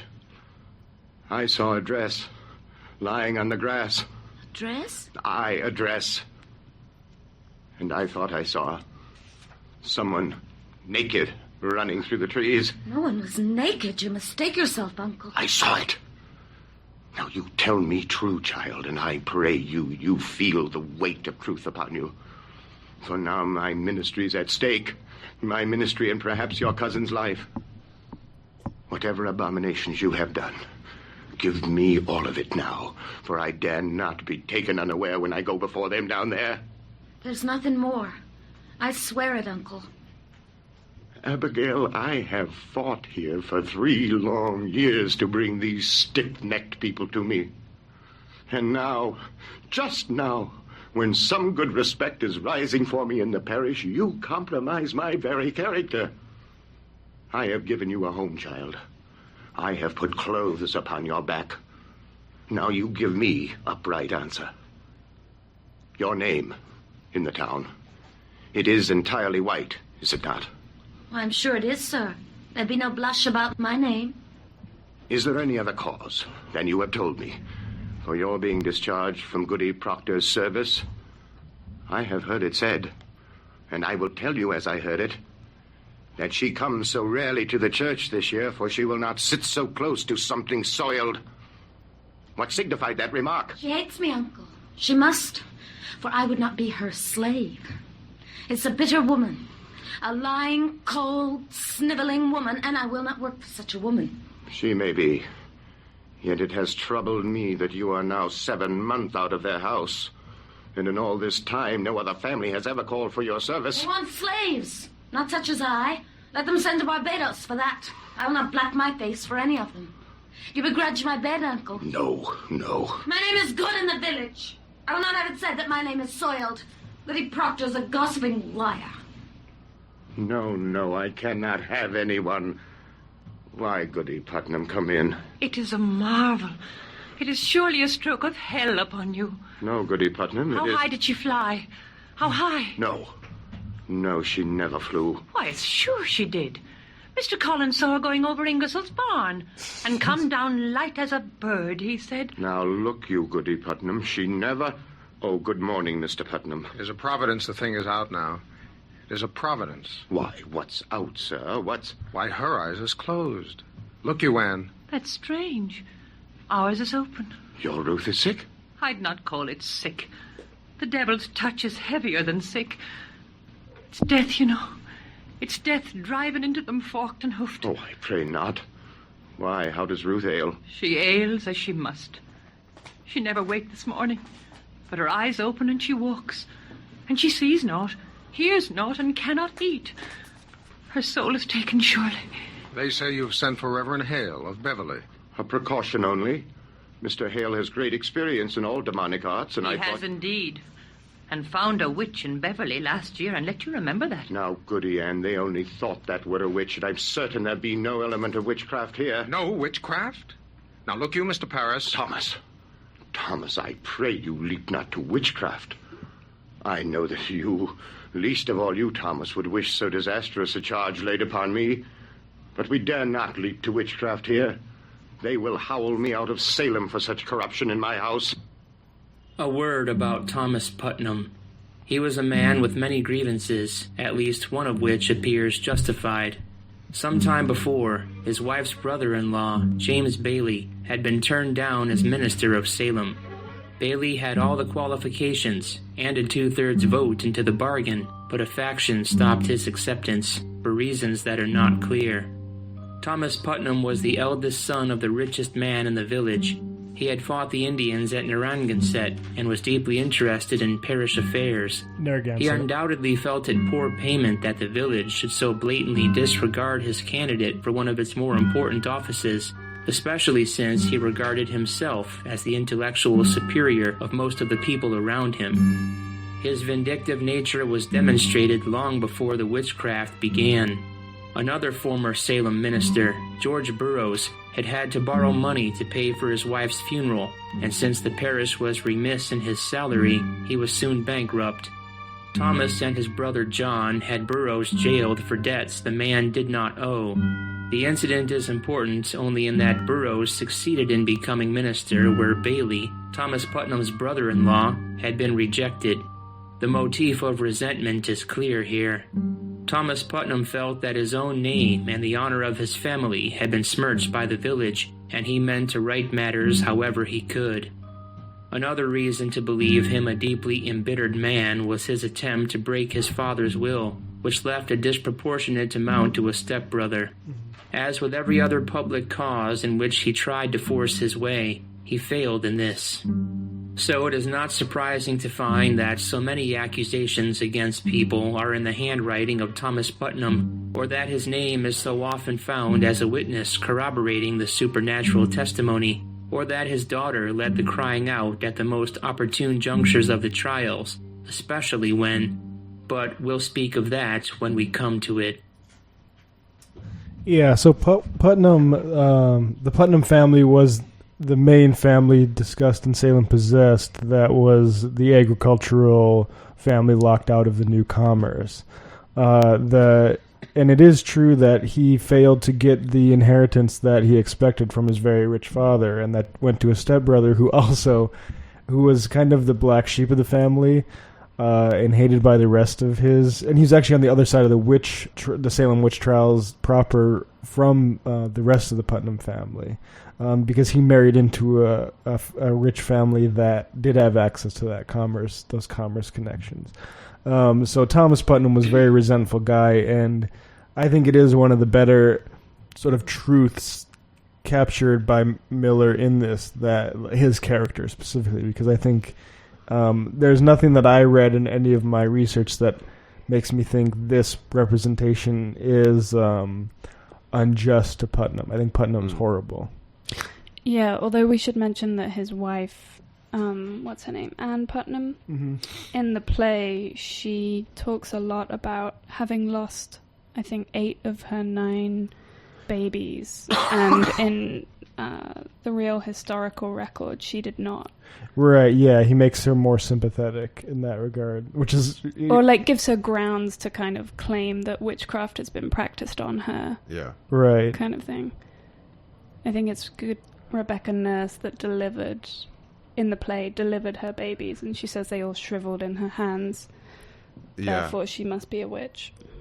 Is Rebecca Nurse in the historical story, is she an older person in the town? I can't remember.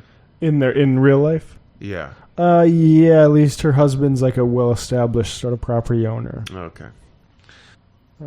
2 other things the Putnams had working against them is they regenerated generations quickly, which meant the third was ready for new land before, say, the Porter family was. They took longer to reproduce. And also... Oh yeah, they tried to set up an ironworks, and that failed as well as like so you have this economic struggle. Well, yeah, I think that's where like the 2016 metaphor comes in, or these people are mobilized as like these people who are semi-affluent who are now having to deal with the idea of a downwardly mobile future for the first time, and how they choose to react to that. Those prospects is, all right, some people need to die, basically, which is a very similar emotional state that we're seeing played out currently. And actually not that far of this undercurrents beneath House of Seven Gables, actually. Yeah, that is true, actually. So Putnam gave Paris ownership of the parsonage to sweeten the pot a little bit, which was also like talk about emolument and office and that sort of thing. And people weren't happy about that, right? Yeah, exactly. And these town people were vicious. I mean, I don't like Paris either, but when they're like withholding firewood, which is essentially just a way of having him freeze to death, him and his family, it's pretty badass. Yeah, although I think there was, and I think this is in the same Possessed maybe, where they wanted to just give him some allowance so he could figure out his own firewood situation. But he's like, no, you have to individually deliver it to me as like a sort of offering type of thing. Like, I'm your priest, you guys. Yeah, he was really you devils. All right, so basically, Reverend Paris goes to address the crowd finally. Betty attempts to jump out the window. There's a scene where Abigail basically tries to convince all the girls to stick to the story and keep things under wraps, eventually threatening to shutter them in the nighttime with a knife, basically, if they don't keep to the story. And they're freaking out because she basically went a bit extra during the ceremony. This is in the play, too. It's not just the movie, right, where she drinks the blood. That basically tried a love charm to try to get John Proctor away from Elizabeth Proctor. But the suggestion is that she may have also wanted to kill Elizabeth Proctor. Right. That it was like a black magic to get rid of her. Yeah, and you can see that earlier theme deepening because, like in the same way that Paris is trying to protect his reputation, is like his standing by papering over something in his conversation with Abigail. She's doing the same thing where it's like we're just having a good time, but in reality, this whole thing is set off by another lie. Yeah, I like the bit where Paris is. They're like, "Was there anything in the pot?" And they're like, "That jumped in there." And the frog. Yeah. Betty, Paris faints again, a fainting spell. Sort of like, I don't want to deal with this shit anymore. Abigail's trying to get me to lie. Elizabeth's husband, John Proctor, enters. He confronts Abigail. She was once his servant. They had an affair. Abigail maintains feelings for him. And Betty, who is passed out, hears all this, begins screaming. As prayer is said below, Paris and various others run in. Miss Putnam blames Witchcraft for her losses that you mentioned earlier of her children, blaming the midwife, either Sarah Good or Osborne, one of the Sarahs. I think it's Good, but wait, is it Rebecca Nurse? Oh, maybe it is Rebecca Nurse, actually. I think so. Can we talk a minute about Rebecca Nurse, actually? Yeah, go for it. I like her as a conceit in this play because she's the only character, at least that I can remember, has like some sort of like advanced age and like gravitas to her and wisdom. Yeah, and you could almost say that she's like slotted in as like the traditional Greek chorus. Oh yeah, because she makes reference to like, I've seen this before, like I know like what's coming. But what I like Miller's twist on that idea is that one, no one's listening to her, and like that's his like American ethos, that there is no American history for Americans because it just gets destroyed every 10 years. And that the other thing is what makes her a prophet is because she has some sort of memory of what has happened like in the very near past. And that's what makes her like both no one wants to listen to her, but also incredibly wise. And it's like, it's a real, her presence in the play is such a damning indictment of the American project. I think that's quite poignant. She's also very maternal. Mm-hmm. And she, like, her wisdom is very kind of much of the domestic sphere. Like, she's delivered these babies. She's like, no, these girls are just being kids. Yeah. I've seen this before. You just need to let them tire themselves out. Yeah. And so the fact that, she also is murdered is it's just highly so significant and troubling. Can we talk about Abigail just briefly as well? I mean, Abigail is kind of driving so much of the persecution that happens. she's really in control of the narrative. And I think to that extent, she's been understandably kind of like villainized in productions and when we read the play. But I guess I just never stopped to consider her as possibly like deserving of sympathy. In this scene where she confronts John and talks about how they had the affair and she still has feelings for him, she tells him, you know, like, you put knowledge in my heart, you took my innocence, like, he's the first man that she's fallen in love with. And I think it's just, there's like a moment where you do feel a little bit of sympathy for her. Wait, go ahead. Yeah, I think, like, and it's funny how much, because her age is fictionalized in this. She was actually really 10 years old. There's probably not an affair. Hopefully, anyway. Right, Jesus. Right.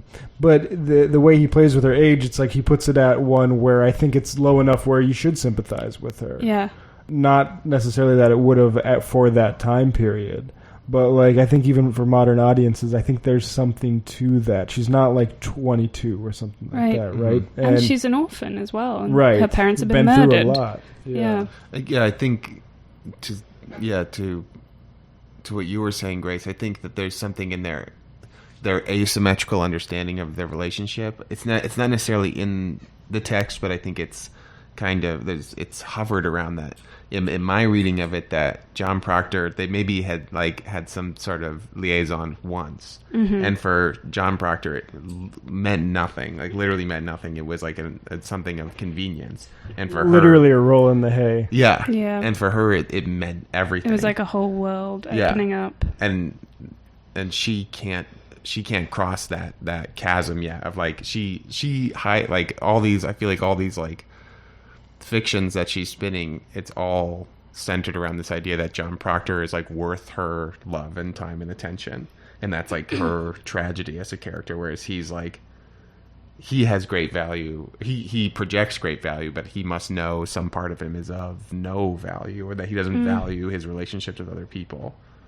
Well, I think that we could maybe consider that part of his guilt at the end. It's not only a guilt for what he did to Elizabeth by committing infidelity, it is also a guilt for maybe what he did to Abigail. Yeah, no, I think so. I think it's like maybe it's a guilt of his thoughtless tryst with Abigail may be one of many things that he's done in his life. Like maybe that's like the defining feature of his life, as he just kind of goes through it and is lucky enough to be a man in 1692, where it's like, well, as long as you like have good posture, like you're a pretty good person. Yeah, there's one other glimpse in the text, I think, of Abigail as a sympathetic character. I think later in the play, certainly in the screenplay, she accuses the town of hypocrisy, especially as it comes to like man and wife, or all these kind of like cold, frigid relationships that she has such contempt for now that she's known real passionate love. And I think, that's another moment where it's like, okay, so Arthur Miller kind of made her a mouthpiece for some of that critique. Yeah, no, I think so. I think she only can really be a villain because she's not doing anything in the society that society wouldn't want her to do. Oh, no, never mind. She's lying. So never mind. Yeah. I mean, she takes it way too far. Yeah. And we can hint at, for the first time, who she might represent to Arthur Miller's biographical life, which is that Arthur Miller, Eli Kazan, fell in love. Well, Arthur Miller fell in love with Marilyn Monroe. He was married, though, so that was a problem, so he moved back to Brooklyn Heights. He was like, I need to stay away from her. So Marilyn Monroe kept having sex with Elia Kazan and telling him how much she was in love with Arthur Miller. Yeah.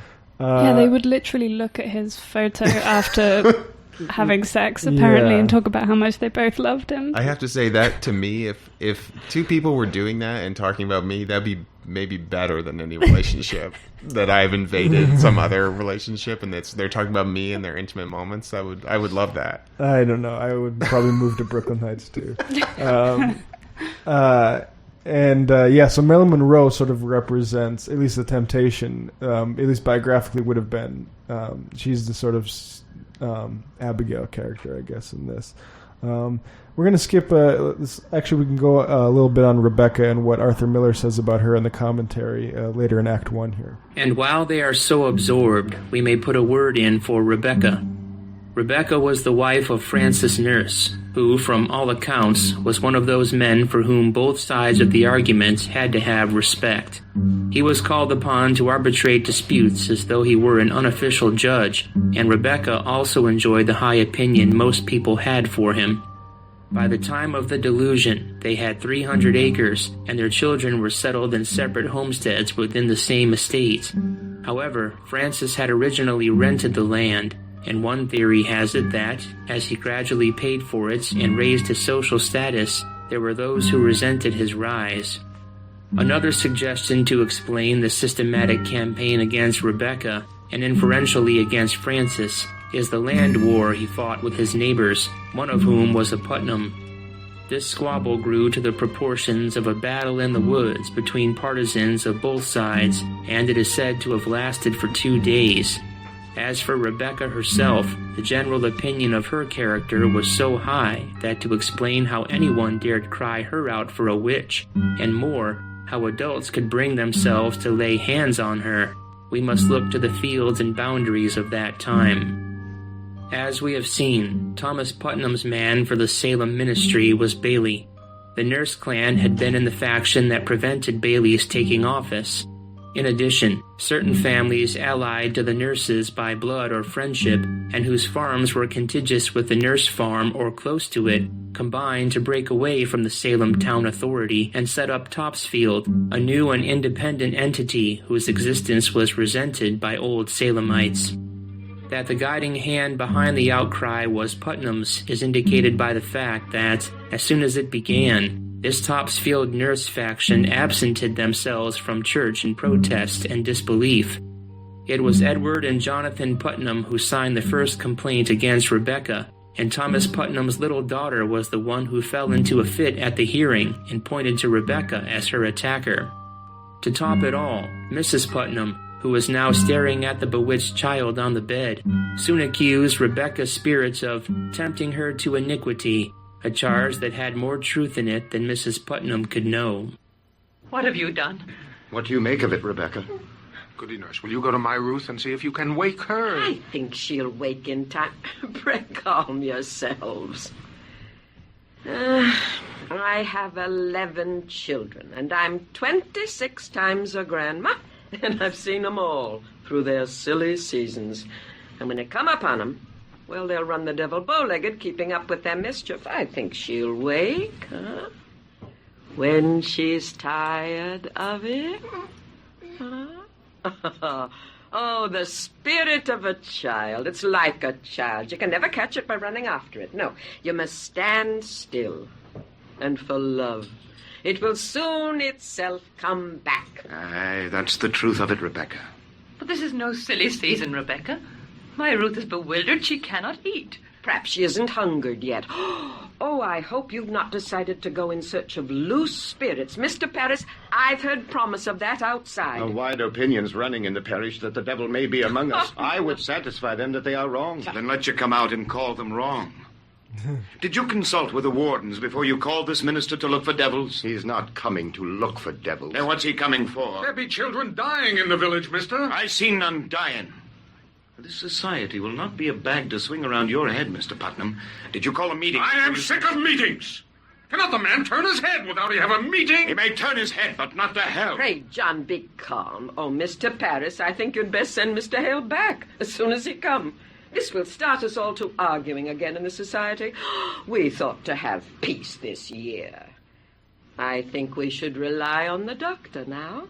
And good prayer. The doctor is baffled, Rebecca. Well, if so he is, then let us go to God for the cause of it. There is prodigious danger in the seeking out of loose spirits. I fear it. I fear it. Let us rather blame ourselves. Then... How may we... By the way, just to clarify, it was Osborne, Sarah Osborne, who was the midwife to Ann Putnam. Blame ourselves. I am one of 9 sons. The Putnam seed have peopled this province, and yet I have but one child left of 8, and now she shrivels? I cannot fathom that. Aye, but I must. You think it God's work that you should never lose a child, or a grandchild either, and I bury all but one? There are wheels within wheels in this village, aye, and fires within fires. When Reverend Hale comes... I remember Anne Hutchinson when she had a miscarriage that was looked askance as if there's some satanic activity that happened there too. So Mrs. Putnam is looking at Mrs. Nurse saying, "You've had all your kids healthy. That's a bit suspicious." Yeah. Yeah, it sucks. It really sucks that if your kids don't do well, it's a sign of witchcraft, and if they do too well, it's also a sign of witchcraft. Right. They have to do like just fine. Like 1 or 2 have to die in a group of 5. You will proceed to look for signs of witchcraft here. You cannot command Mr. Paris. We vote by name in this society, not by acreage. I have never heard you worried so on the society, Mr. Proctor. I do not think I've seen you at Sabbath meetings since snow flew. I have trouble enough with that. I come 5 miles to hear him preach only hellfire and bloody damnation. Well, take it to heart, Mr. Paris. There are many others who stay away from church these days because you hardly ever mention God anymore. Why, that's a drastic charge. No. We're going to fade out there for a little bit. So yeah, Reverend Hale arrives, who's sort of like the witchcraft expert, and the real life Hale would maintain he would have remorse like this Hale does, but he was also maintain that it wasn't like conscious fraud. It was people confused and trying to do their best, which is interesting. He's a very earnest figure. Yeah. Almost too much. Definitely, yeah. I love that when he shows up, he's like got these really heavy books. Oh, yeah. And all the sort of village elders go and they're like, "Let me take your books for you." And he's like, "Oh, well, the weight of the authority of God," or something. Exactly, yeah. He's definitely the intellectual of his time, like all intellectuals, I guess. Pray you, someone take these books. Mr. Hale. Oh, it's good to see you again, sir. My, they're heavy. They must be. They are weighted with authority. Well, you do come prepared. We shall need hard study if it comes to tracking down the old boy. You cannot be Rebecca Nurse. I am, sir. You know me. It's strange how I knew you, but I suppose you look as such a good soul should. Oh. We have all heard of your great charities in Beverly. Do you know this gentleman, Mr. Thomas Putnam, and his good wife, Anne? Putnam? I had not expected such distinguished company, sir. It does not seem to help us today, Mr. Hale. We look to you to come to our house and save our child. Your child ails too. Her soul seems flown away. She sleeps and yet she walks. She cannot. Okay, so yeah, Hale gets on the scene and then they start doing some interrogations. Hale questions the Reverend, Abigail, and then Tituba. Abigail claims Tituba forced her hand to drink blood. Tituba says she asked for it. Paris threatens to torture with Tituba or confession. Actually, we want questioning Tituba about the chicken blood here. She made me do it. She made Betty do it. Abby. She makes me drink blood. Blood? My baby's blood. No, chicken blood. I give she chicken blood. Woman, have you enlisted these children for the devil? No, sir, I don't truck with no devil. Then why can she not wake? Are you silencing this child? I love me, Betty. You have sent your spirit out upon this child, have you not?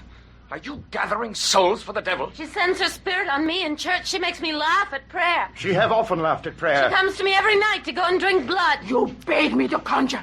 She bade me make charm. Don't lie.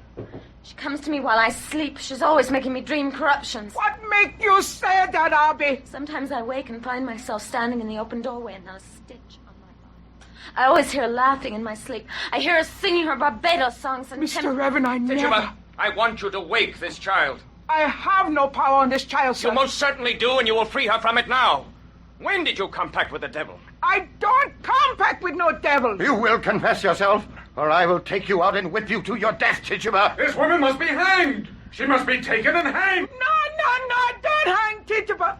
I tell him I don't desire the way for him, sir. The devil? Then you saw him. Now, Tituba, I know that when we bind ourselves to hell, it is very hard to break with it, but we are going to help you tear yourself free. Mr. Reverend, I do believe somebody else bewitching these children. Who? I don't know, sir, but the devil got him numerous witches. Does he? Tituba, look into my eyes. Come, look into me. Now, you would be a good Christian woman, would you not, sir, Tituba? good Christian woman. And you love these little children. Sir, I don't desire to hurt little children. And you love God, Tituba. I love God with all my now, being. in God's holy name. Oh, bless Him. And to His bless glory. Him. Eternal Open yourself, glory. Tituba. Open yourself and let God's holy light shine on you. I just want to point out how righteous gemstones that part is, or evangelical, like mega preacher in general. Like, I put my hands on you, and this is mentioned in the last episode, how these sorts of activities that could be interpreted satanic, it depends on the adults to say whether this is satanic activity or a religious awakening, basically. Oh, right, yeah. Something that this a credit to Miller as a playwright. His ability to ratchet up the tension, just kind of like a dial, just slowly going up in the room. Yeah. That every time a character says something, it closes a door behind them. It's like, well, you can't go any further back than what just happened, and it just keeps getting higher and higher. Where it's like, there's no way, like, one person's gonna make out like alive, or like two or three or four. Like you can just see like the bodies like piling up even before like you don't actually see these executions, but it's like, well, they're done. Yeah, and I think Miller's very conscious of the interpretive aspect of all this. He uses the word signify a number of times. He talks about the poppets. Well, what does a poppet signify? Right. The devil comes to you. Does he ever come with another person? Perhaps someone else in this village, someone that you know. Who came with him? Sarah Good! Did you ever see Sarah Good with him? Or Osborne? Was it a man or a woman? Man, woman? Was woman. What woman? You said woman? It was black dog and You could see him, why not her? Well, they was always talking and walking and running around and carrying on. Out of Salem? Salem witches? Sir, I believe so, sir. Tituba, you must have no fear to tell us who they are. Do you understand? We will protect you. The devil can never overcome a minister. You understand that, do you not? Sir, I do. You have confessed yourself to witchcraft, and that speaks a wish to come to heaven's side, and we will bless you for it, Tituba. Bless you, Mr. Hale. You are God's instrument, put in our hands to help us discover the devil's agents among us. You are selected, Tituba. You are chosen to help us cleanse our village. So speak utterly, Tituba. Turn your back on him and face God. Face God, Tituba, and God will protect you. Oh, God, protect Tituba. Who came to you with the devil? 2, 3, 4, how many? There were 4. Who? Their names. Oh, how many times he bid me kill you, Mr. Paris? Kill me. He say, Mr. Paris must be killed. He say... Here's where the part where we have that desire sublimation, like a slave talking about, oh, it's not me that's having these thoughts to kill you. It's some the devil putting the thoughts in my mind, yeah. Who? Their names. Oh, how many times he bid me kill you, Mr. Paris? Kill me. He say, Mr. Paris must be killed. He say, Mr. Paris no goody man. Mr. Paris mean man. He no gentleman. He bid me rise out my bed and cut your throat. But I tell him no. I don't hate that man. I don't want to kill that man. But he say, you work for me, Tituba, and I make you free. I give you a pretty dress to wear and put you way high up in the air, and you're going to fly back to Barbados. But I tell him, no, you lie, devil, you lie. And he come one stormy night to me and he say, look, I have white people belong to me. And I look, and there was Goody Good. Sarah Good. I sir, Goody Osborne. I knew it. I think in that scene there's a huge potential in the script for the actress playing Tituba to kind of doubly perform her like slave identity and her being from Barbados. I think there is like potential for her to suddenly kind of like realize, oh, this is what they want me to do now. Like, this is what I'm expected to do. I'm expected to talk about with these references, or with certain kind of affectation. Yeah, anticipating what is expected of you. We talked about this in the last episode, but that's something a slave would obviously be very practiced at. It's also the case that it's true that nobody who was hanged confessed. Yep. Nobody who confessed was hanged. But it's also true that they didn't know that at the time. They didn't have as clear of an awareness of that as they do in this play.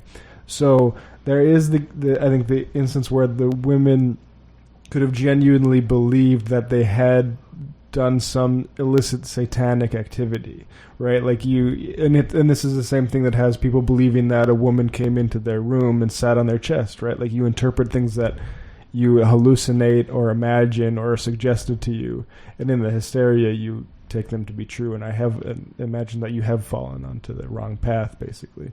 Yeah, and I think Miller is crafty enough to use that historical irony that anyone who confessed was not executed and anyone who didn't confess was. And irony is like shot through this play, like especially dramatic irony, that there is spirits and demons are invoked in every single act.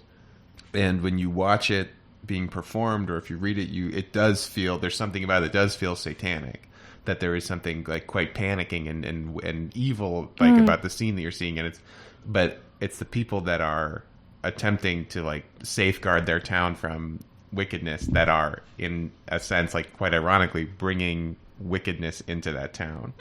And then everyone who's like, part of the church or part of the town is actually an agent of Satan. And to me, that's almost explicit, like in this play. Yeah. I want to talk about generational warfare too.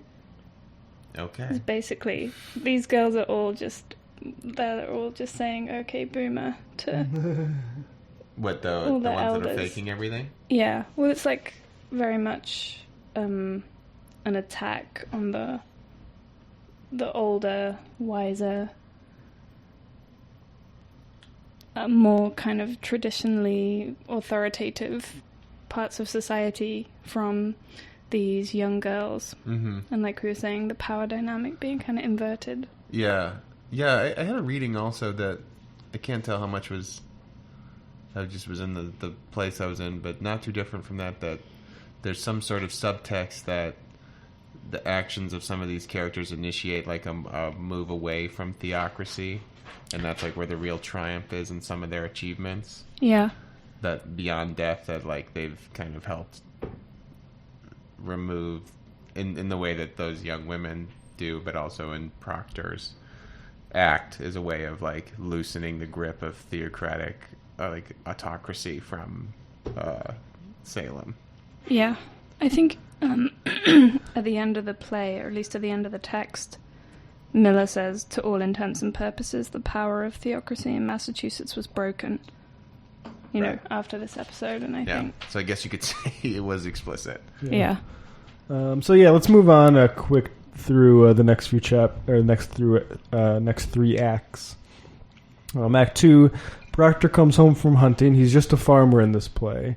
A rabbit, this is an interesting little touch, a rabbit has ventured into the Proctor's house, and that's what they're going to eat for dinner.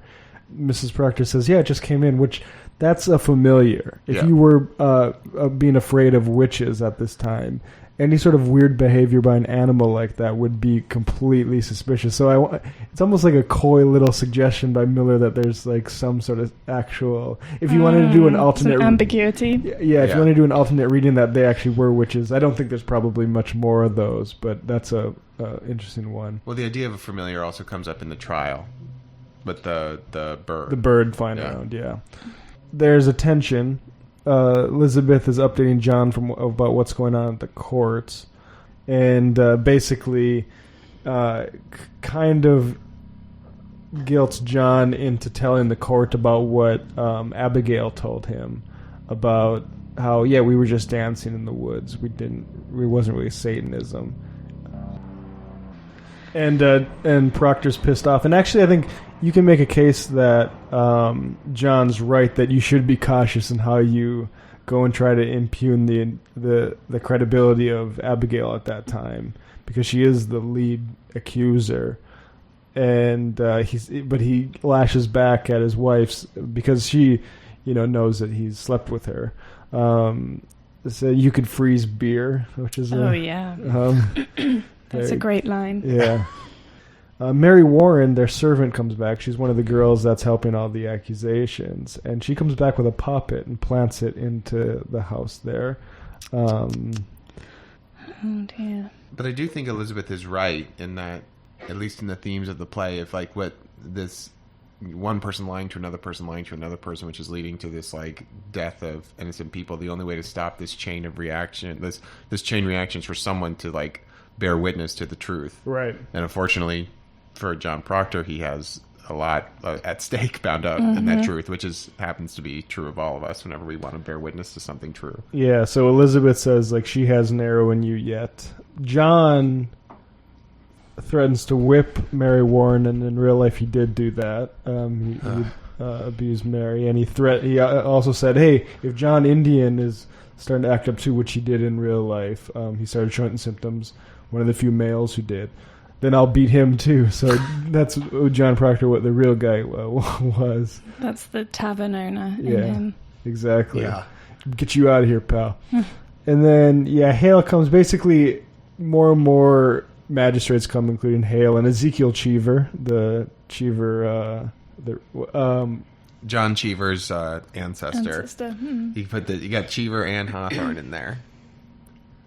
And Miller's pretty Hawthorne-esque. I mean, I know it's in Salem, so it's hard not to make that designation, but I think his themes about, the laws of unintended consequences and nothing really, there's no such thing as progress, I think is a very Hawthornian kind of theme. I think he's more of a progressive and less of a conservative than Hawthorne is. Absolutely, but I do think they share a similar, like, bleak outlook on I think, like, Miller may believe that progress is possible under certain strictures, but those strictures are not in place in the American landscape. Right.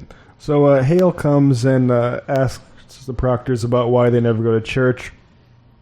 He asks John Proctor if he can do his 10 Commandments. John Proctor forgets one, the one about adultery. That's tough. That sucks. That really sucks. Yeah. So awkward. That is brutal. You might as well just hang yourself there. Yeah, that's humiliating. Again, his wife reminds him.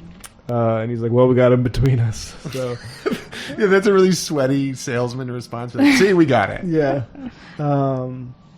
And eventually the puppet is found with a pin needle through it. Yeah. And so Elizabeth Proctor is in huge trouble. She gets arrested. Proctor gets because super Abby pissed. has got like a cut on her stomach. Yeah, Abigail. She was found with a needle in her stomach. Yeah, so you can see there's some foul play. Genuine fraud going on here. Eventually, Proctor tells Hale about what Abigail Williams told him about, that we were just dancing. Act 3, we go to the Salem Meeting House. Hawthorne is doing his classic rhetorical games like, if you don't know the witches, how do you know you're not one? She had some great lines though, where she's like, I would know if I was a witch or something like that, or if I was a witch, I wouldn't tell you. I can't remember now, but there's like some pretty good retorts on her part. Right. Well, she's the lower class women, a little bit more. I think that's probably Osborne. So Giles Corey comes in, and he's gotten his wife locked up because he was talking about the book she's reading. He was complaining about that, so that put her under suspicion. He's a landowner, though, and been in court many times because he knows his rights. So they get Mary Warren to say that it was pretense. Danforth, the magistrate that's overlooking it, is upset that they did this publicly, saying they want to overthrow the court. Giles is like, I know my rights. Danforth is getting pissed off that everyone's stressing him out about whether or not they're going down the wrong road because he says there's a plot to topple Christ in the country. Which Again, justifies it could have been lot. any time today that you hear that. Oh yeah, this is all HUAC and modern Republicans and the theocrats. It's all the same thing. But Hale is starting to believe the Proctors at this point, so he's taken up that cause. Danforth questions Warren and then goes to the accusers, which he should have fucking interrogated separately.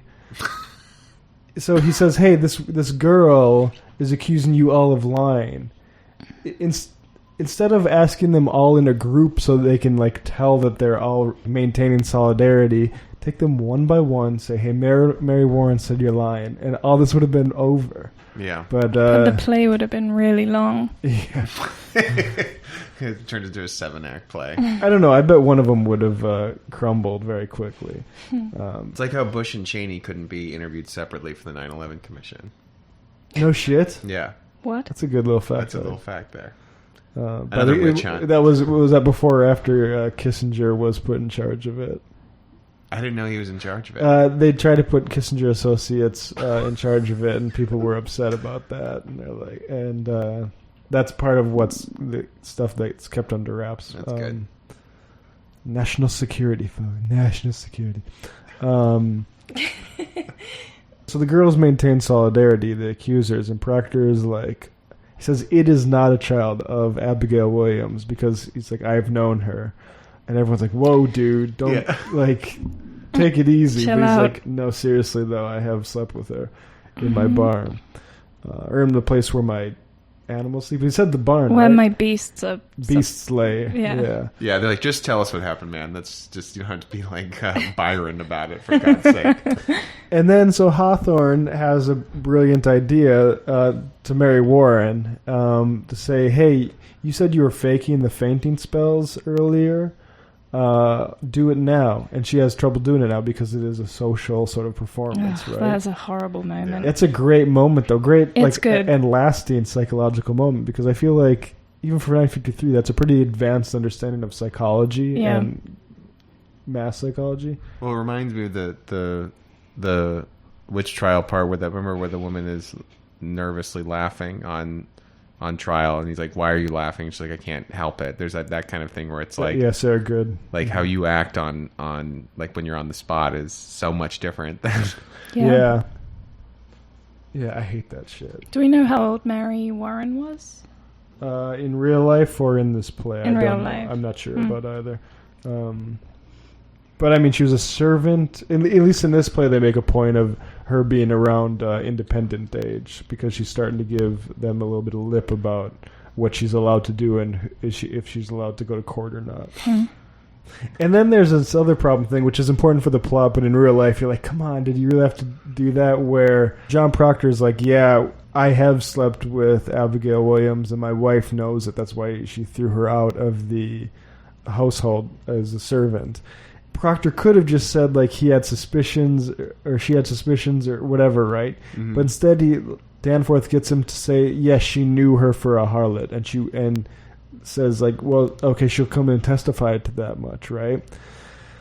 Elizabeth is called to testify, and she denies it because she wants to save John Proctor's blushes, basically. Yeah. And huge irony there, because she's known as a character who literally cannot lie. Right. And the fact that, this is maybe the one time in her life that she's told a lie, and it's to save her husband's reputation, is kind of tragic. Yeah, it's like the pinnacle point, or like the apex of this whole, like, trying to maintain your character regardless of what you do, and it's people like Elizabeth that get caught up in that kind of thing, that she's the one who's going to be punished for all of it, almost like a Christ way. Like she's going to take on like the sin for John Proctor being a philanderer and a just not a good person. Yeah, she blames herself for keeping a cold home. Yeah. I think that is a genuinely moving scene in the, especially the movie version. It's brilliant. Yeah, because it's like one of those feelings where it's inevitable, but you like hope it doesn't happen. You just watch it like a crater falling in front of you. Yeah. So Elizabeth denies it. John's like, oh, you should have told the truth. I already confessed it. And she's like, oh, shit. And realizes that she's going to get hung probably then too, or at least she sunk him. And then after that, the girls turn on Mary Warren, and with this imaginary bird act, basic gimmick that there's a bird flying around doing that. That's your familiar satanic possessed animal. Act 4, we go to the Salem jail. Tituba wants the devil to take her back to Barbados.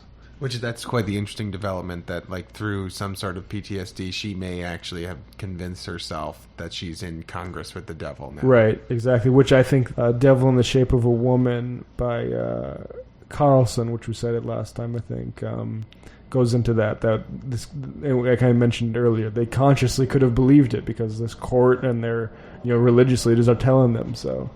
And also, like, the devil being associated naturally with, like, the Caribbean. You know, she's like, the devil's going to take me back to Barbados. He's going to come in his feathers and he's like bright colors. And just the fact that he's like this very localized version of Satan. Yeah. It's like this kind of liberatory force. Yeah. And then, so Haythorne tells Danforth that Paris is going mad.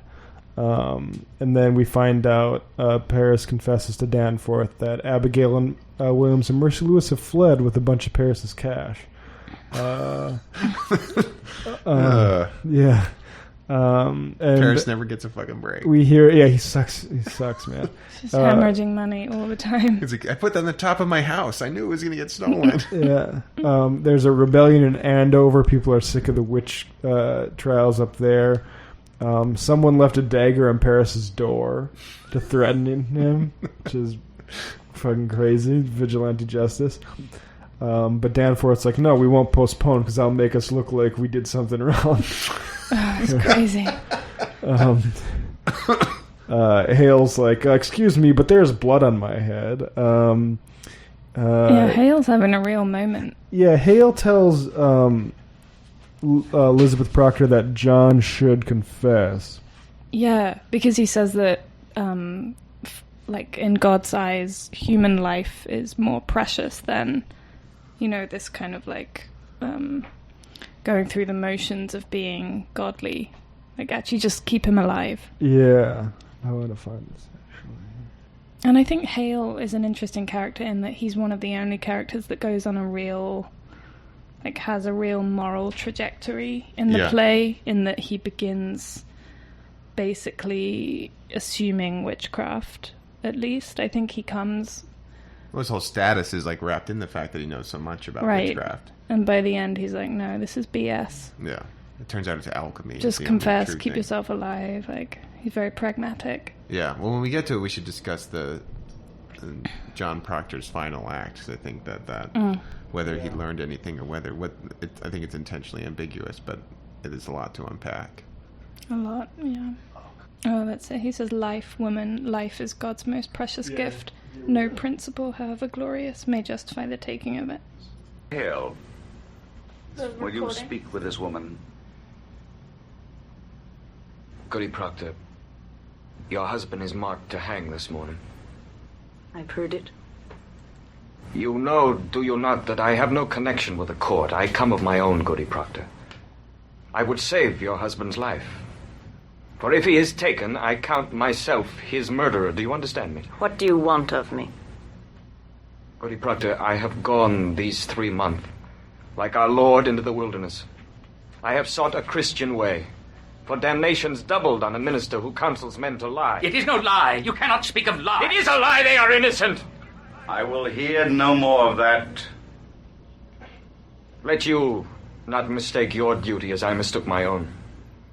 I came into this village like a bridegroom to his beloved, carrying gifts of high religion.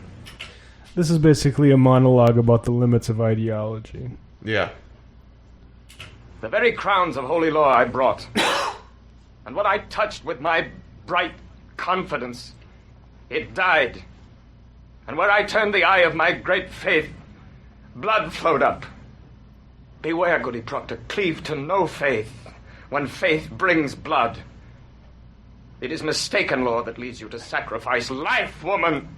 Life is God's most precious gift, and no principle, however glorious, can justify the taking of it. I beg you, prevail upon your husband to confess. Let him give his lie. And quail not before God's judgment in this. For it may well be that God damns a liar less than he that throws his life away for pride. Will you plead with him? I cannot think he will listen to another. I think that be the devil's argument. Woman, before the laws of God, we are as swine. We cannot read his will. I cannot dispute with you, sir. I lack learning for it. Goody Proctor, you are not summoned here for disputation. Be there no wifely tenderness in you? I like that response. We've seen this before where people are presented with the argument that they know to be wrong in their hearts. Whether it is or not remains to be seen. but they need to dispatch it somehow. And I think Elizabeth's, I cannot dispute with you, sir, I lack the learning for it, when he is being sophistical, I think, with his... Like, he's obviously a very desperate, damaged man. He sent people to death. In real life, he wasn't actually signing death warrants. That was Stoughton, who was put in charge by Mather. Yeah, I think his desperation there is very interesting. Yeah, he sounds like he's a man who's looking for a new ethos to glom onto, and she's like, I'm not gonna be part of your new ideology. It's not gonna happen. Okay, so you're overthrowing the Puritan theocratic ideology for this new one based on life, which is fine. But he has the vehemence of what do they call it, the converted, the vehemence of a converted, or what is that phrase? Zealousness of a convert. That's what it is. Yeah, the zeal of the convert. So Hale convinces Elizabeth to go try to convince John to, well, she doesn't promise she'll try to make him convince. She doesn't promise that she'll try to convince him to lie, but she'll talk to him. And they have a very heartfelt conversation where initially John's like, I mean, my word's not good for anything anyway. I'm a lecher. I'm just going to confess, and we can live our lives. And that's kind of tough. But he's also worried that Elizabeth will judge him for it. And she's like, I don't judge you. And then they have the discussion about the affair again, where Elizabeth takes again responsibility for it. But then John wavers, and actually we'll play this, but he wavers not because he can't tell a lie to them, but he can't have his lie be used for propaganda value, essentially. I am no saint. Let Rebecca go like a saint. For me it is fraud. I am not your judge. I cannot be. Do as you will. Do as you will. Would you give them such a lie? Say it. Would you give them this? No, you would not. The tongues of fire was singeing you. You would not. It is evil. Good, then. It is evil, and I do it. Praise to God. Praise to God. You shall be blessed in heaven for this. And now then, let us have it. Are you ready, Mr. Cheever? Why must it be written? Why, for the good instruction of the village, mister. This we shall post on the church door. Where's the marshal? The marshal? Marshal! Marshal! Hurry! Now then, mister, will you speak slowly and directly to the point, for Mr. Cheever's sake? Mr. Proctor, have you ever seen the devil in your life? Come, mister. There is light in the sky. The town waits at the scaffold. I would give out this news. Have you ever seen the devil? I did. Praise God. And when he came to you, what were his demand? Did he bid you do his work upon this earth? He did. And you bound yourself to his service? Come in, woman, come in. John, you are... Courage, man, courage. Let her witness your good example that she herself may come to God. Now hear it, goody nurse. Say on, Mr. Proctor. Did you bind yourself to the devil's service? Why, John. I did. Now, woman, surely you see it profits nothing to keep this conspiracy any further. Will you confess yourself with him? Oh, John, may God send his mercy on you. Goody nurse, will you confess yourself? Why, that is a lie, a lie. How may I damn myself? I cannot! Mr. Proctor, when the devil came to you, did you see Rebecca Nurse in his company? Courage, man. Did you ever see this woman with a devil? No. Did you ever see her sister, Mary Easty, with a devil? No, I did not. Did you ever see Martha Corey with the devil? I did not. Did you see anyone with a devil? I did not. You mistake me, Mr. Proctor. I am not empowered to trade your life for a lie. You most certainly saw someone with a devil. At least a score of people have testified they have seen this woman with a devil. Then it is proved. Why must I say it? Why must you say it? You should rejoice to say it if your soul is truly purged of any love of hell. They think to go like saints. I like not to spoil their names. Proctor, do you think they go like saints? This woman never thought she'd done the devil's work. Now look, mister, I think you mistake your duty here. It matters nothing what she thought. She is convicted for the unnatural murder of children. You for sending your spirits out upon Mary Warren. Your soul alone is the issue here, mister. And you will prove its whiteness, or you cannot live in a Christian country. Now, sir, what others conspired with you in the devil's company? To your knowledge, has Rebecca Nurse... I speak my own sins. I cannot judge another. I have no tongue for it. Excellency, it is enough he confess himself. Let him sign it. Let him sign it. It is a great service, sir. It will strike the village that Proctor confess. I beg of you, sir, let him sign. The sun is up, Excellency. The way they keep saying the sun is up, Excellency, as if like when you want to get this news to the presses, guys, we got a hot story here. Is that what it is? Yeah, we want to publicize to people. Isn't it that they're gonna hang them when the sun comes up? Well, I think that is part of it too. I mean, that's almost a way of publishing in itself, like right? Like the reason you're doing this is to show the authority of the court. Sign your testimony. Give it to him. Well, sign it, man. You will not sign it? You have all witnessed it. What more is needed? Do you sport with me, sir? You will sign your name to it, or it is no confession.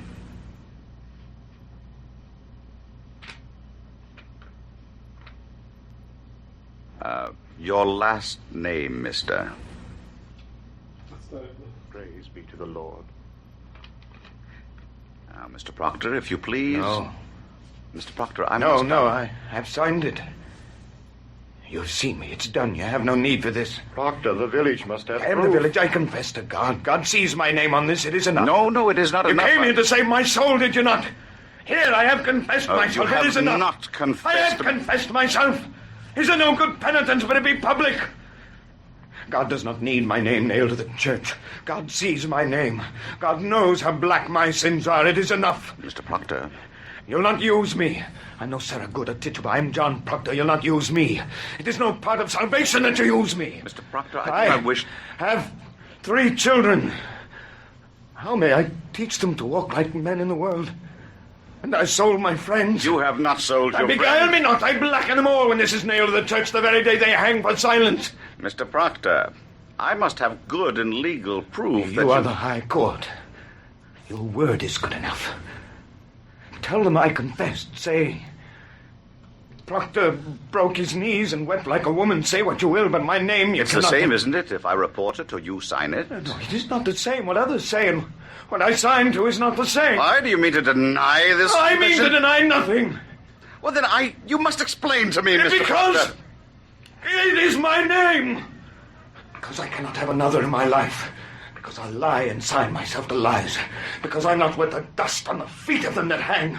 How may I live without my name? I have given you my soul. Leave me my name. Is that document a lie?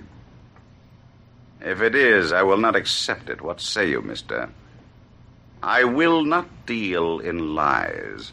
You will give me your honest confession in my hand, or I cannot save you from the rope. Which way do you go, mister?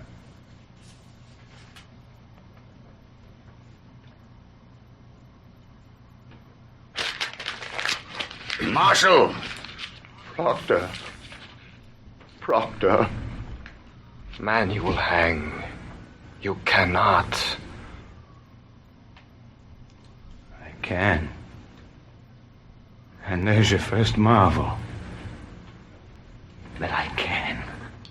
And we'll fade it out there, so he basically voluntarily goes to the gallows. Now, wrap this up by going back to his HUAC testimony, and what eventually wraps him up in the HUAC things. It's not his own radicalism, but his relationship with Marilyn Monroe. So let's go back to that American Masters documentary. Can we actually can we kind of unpack that choice? I'm curious to see what the two of you thought, because there's definitely ambiguity to it, that it's going to be a big problem basically if he is no longer the breadwinner for his family. And like, he's essentially leaving his wife and his children destitute, which is brought up in the text of the play, like by Hale, as a reason to get him to snap out of it. And it's curious to me that his arc is all about protecting his character, right? Like that, even from his own activity. And now that this final act is again still about his character.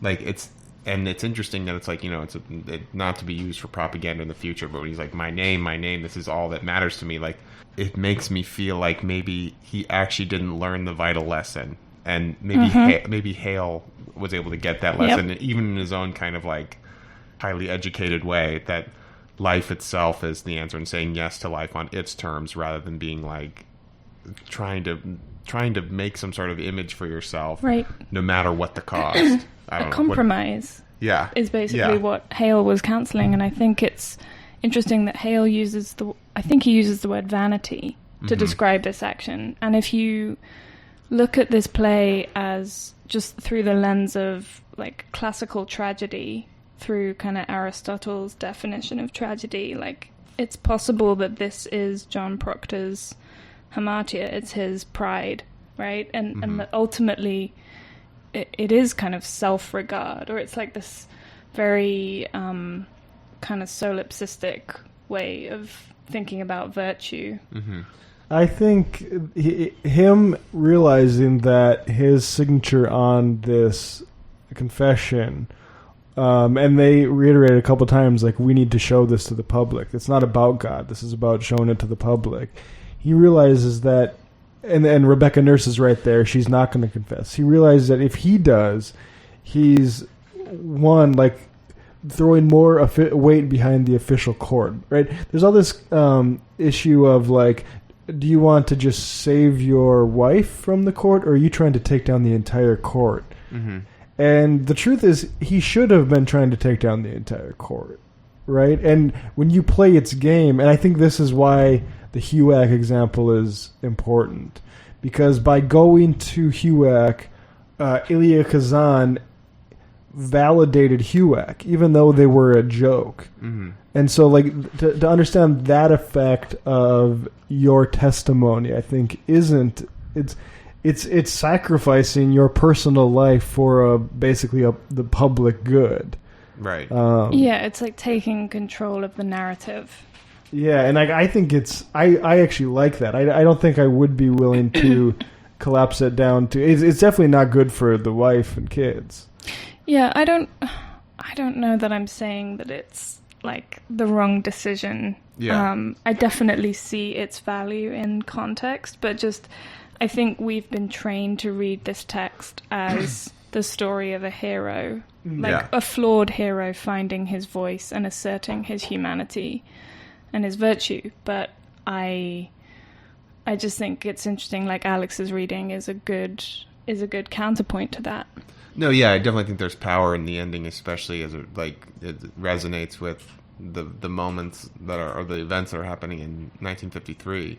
But when you try to disentangle it and like look at the arc of the character, there is like a high level of ambiguity at the end that it quite interests me as like a reader, as like, what am I supposed to take away from this, or where do we end up? It's almost cyclical in a way.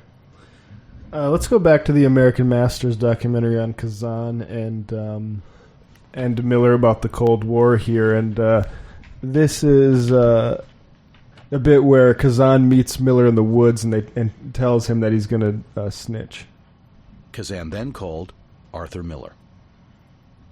Having not been a member of the party, Miller had escaped the particulars of Kazan's anguish, but he had come under attack. Right-wing groups like the American Legion charged Miller with writing anti-American plays. They called for boycotts, not only of Miller's work, but the actors who appeared in them. By the time Kazan phoned, Miller was determined to write about the anti-communist witch hunts. Miller had suddenly got a parallel in his own mind between the events of 1692 in Salem, Massachusetts, and what he saw going on around him in America of the 1950s.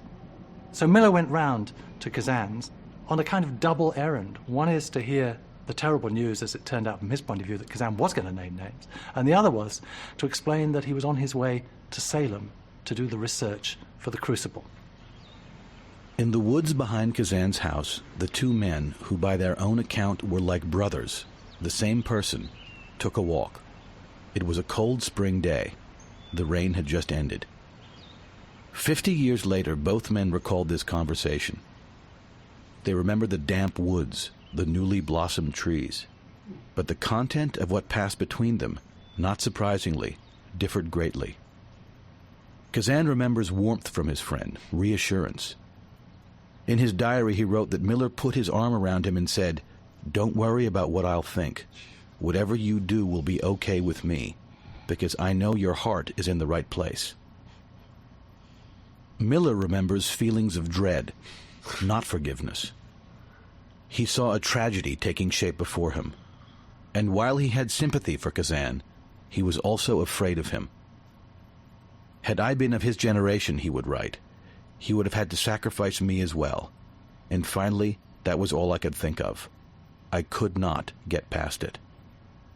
I absolutely believe that Miller felt, and this is why it was so hard for Miller to continue that friendship and to look at Kazan as being the same man that he had admired and respected and worked with, and whose friendship he greatly enjoyed.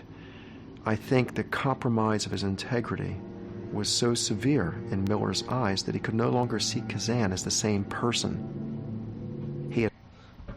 And so that lasts for quite a while through this next portion, which is where Miller himself gets called to testify to HUAC in 1956. And this is after Miller's more radical period, so it's curious why, but I think this document explains it pretty well. Arthur Miller and his wife, Mary, had really just become frigid. The icicles had formed, and Marilyn plainly melted them. Enter Marilyn Monroe. His marriage over, Miller went to Reno to establish residency for his divorce. For 6 weeks, he lived isolated in a cabin near Pyramid Lake. The only way to contact him was to write in care of Saul Bellow, also in Reno for a divorce, and by chance, Miller's neighbor. Marilyn had her own way of reaching Miller. She would call every day to a payphone located on a rarely traveled strip of highway. A nearby motel owner would occasionally answer, get into his pickup, and drive out to Miller's cabin. A week before Miller completed his residency requirement, word leaked to the press about his relationship with Marilyn. 12 days later, he was served with a HUAC subpoena and ordered to Washington.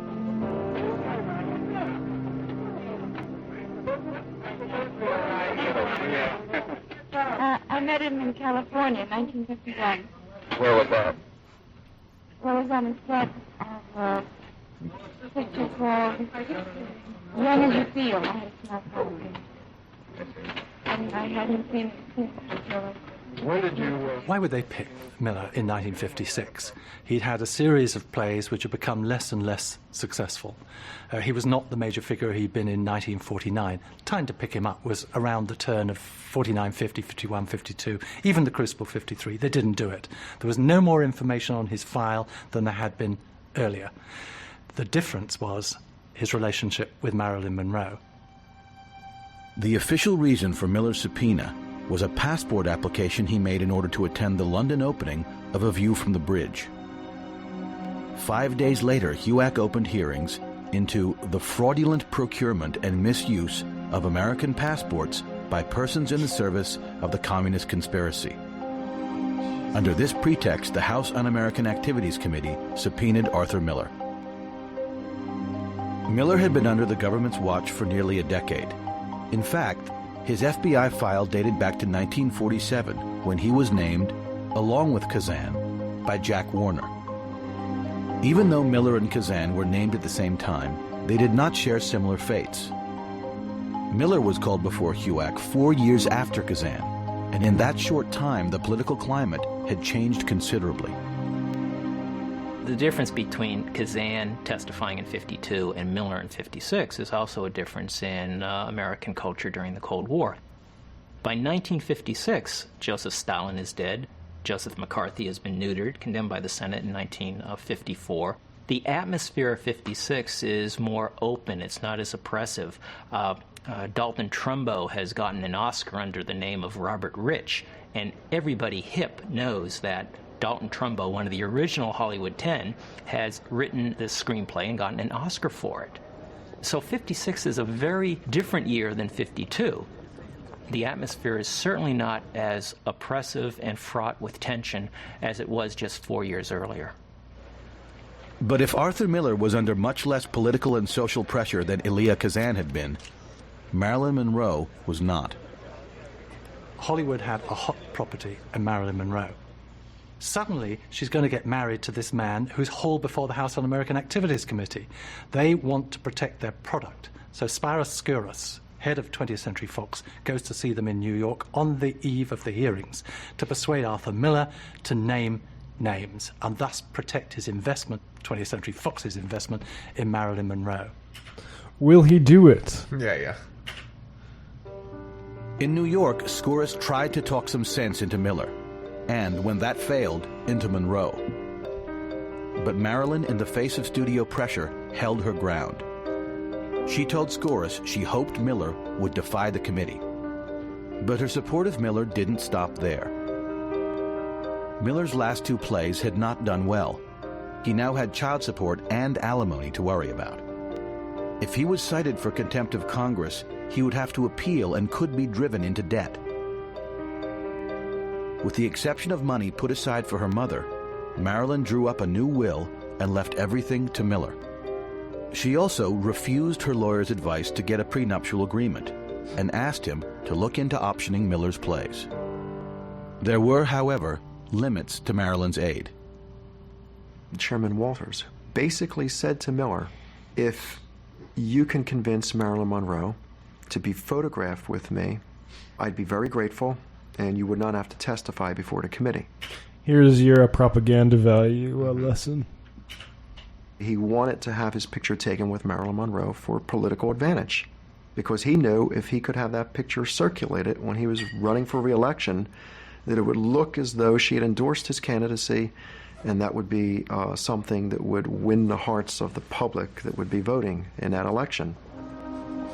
Miller and Marilyn refused the request, and on June 21st, 1956, Miller appeared under oath before the House Un-American Activities Committee. In a dark hearing room, the chief prosecutor read from a stack of petitions Miller had signed over the past 20 years.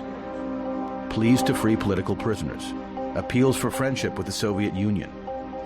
With each one, Miller was asked, "Did you sign this?" With each one, the playwright answered, "Yes." But when he was asked to name names, Miller refused, saying, "I want you to understand that I am not protecting the Communists or the Communist Party. I am trying to, and I will, protect my sense of myself." The moment in the committee hearings when he declares that he is not going to offer up other people's names is almost a paraphrase of the speech made by John Proctor. And in fact, I asked him about that once, and he said, "What else is there to say?" I think that about does it. You guys have anything else you want to comment on before we wrap this? This is probably the longest one we've done since the Edgar Allan Poe episode. Yeah, well, a lot happened. I just wanted to note some things about like the political valence of the Crucible in an international context. So I have a background in kind of China studies and Chinese history, and I thought it was really interesting that the Crucible has been performed in China multiple times, and particularly after the end of the Cultural Revolution and when Mao died in 1976. After that, it had there was quite a lot of interest in the play. In 1979, Arthur Miller actually visited China and went back again in 1983, I think. And while he was there, he met with directors and actors and people from the kind of theatre scene. He also saw Chinese opera and Chinese drama while he was there. And just a note on the fact that, you know, the kind of hysteria, the groupthink, the kind of 2 + 2 = 5 vibes of the Crucible were all very kind of front and center in the Cultural Revolution, which lasted from 1966 to 76, roughly. For Chinese audiences, I think that would have been really kind of significant. A couple of like cute anecdotal things about Miller's trip to China, and going back to what we were saying in the beginning about state backing for the arts. Right. Miller was apparently quite surprised by the fact that Chinese playwrights and artists were backed by the state, and a lot of them were, given a monthly salary by a government institution. He loves that. He was like, "Oh, that's kind of nice." It's like a dock worker. And on the other side, his the Chinese friends that he made while he was there were surprised that the U.S. did not have a Ministry of Culture, which I think is amazing. It's called the CIA. Well, yeah. I guess manufacturing consent had not been written at that point. Yeah. It's all privatized. But yeah, I think that's really it's cool that the Crucible had an afterlife in China, and I hope that that continues. Yeah, it's funny on that note. Crucible also got released in Russia after Stalin died, and in Chile after Pinochet, I think. Yeah, and not just I guess the Crucible, but other plays by Miller in the USSR. It reminds me of how like Cromwell died, and all of a sudden England is starting to do the restoration dramas and stuff like that. It's funny when Ben, what do you got? When literally like the arts are tied so much to politics that it depends on a head of state dying. Yeah. For them to like get kicked up again. And actually, just to close, just a quick quote from Miller himself. In 1996, after the movie was made of The Crucible, he wrote an essay in The New Yorker, and the essay is called Why I Wrote The Crucible. And in it he says, "It is only a slight exaggeration to say that, especially in Latin America, the Crucible starts getting produced whenever a political coup appears imminent, or a dictatorial regime has just been overthrown. From Argentina to Chile to Greece, Czechoslovakia, China, and a dozen other places, the play seems to present the same primeval structure of human sacrifice to the furies of fanaticism and paranoia that goes on repeating itself forever, as though embedded in the brain of social man." Yeah. Amazing. It's sort of like a Hofstadter paranoid style of... Are you familiar with that Douglas Hofstadter or someone? I can't remember if it's Douglas or not, but it's Hofstadter. Paranoid Style in American Politics is his famous essay. Actually, that one's pretty much more elitist than Arthur Miller is. But you guys, thank you so much. Thank you. This was a good one. I think we fully exhausted the Crucible here. Great play, though, and I think the screenplay is also good. I think Galen Day-Lewis is great. The sets are amazing, and Arthur Miller helped write the screenplay, so check it out if you want. Until next time, I'll just say, become a patron at patreon.com/literaryhangover, and we will see you next time. Actually, well, let's just go into what we're going to talk about next time. Why would we end this episode? Yeah, next time, just really briefly, next time you hear us three, it'll be on a bonus episode of The Spike by George Orwell, and then we'll get together for the Widow Ranter by Afroben as well on Bankett's Rebellion. So, bye-bye.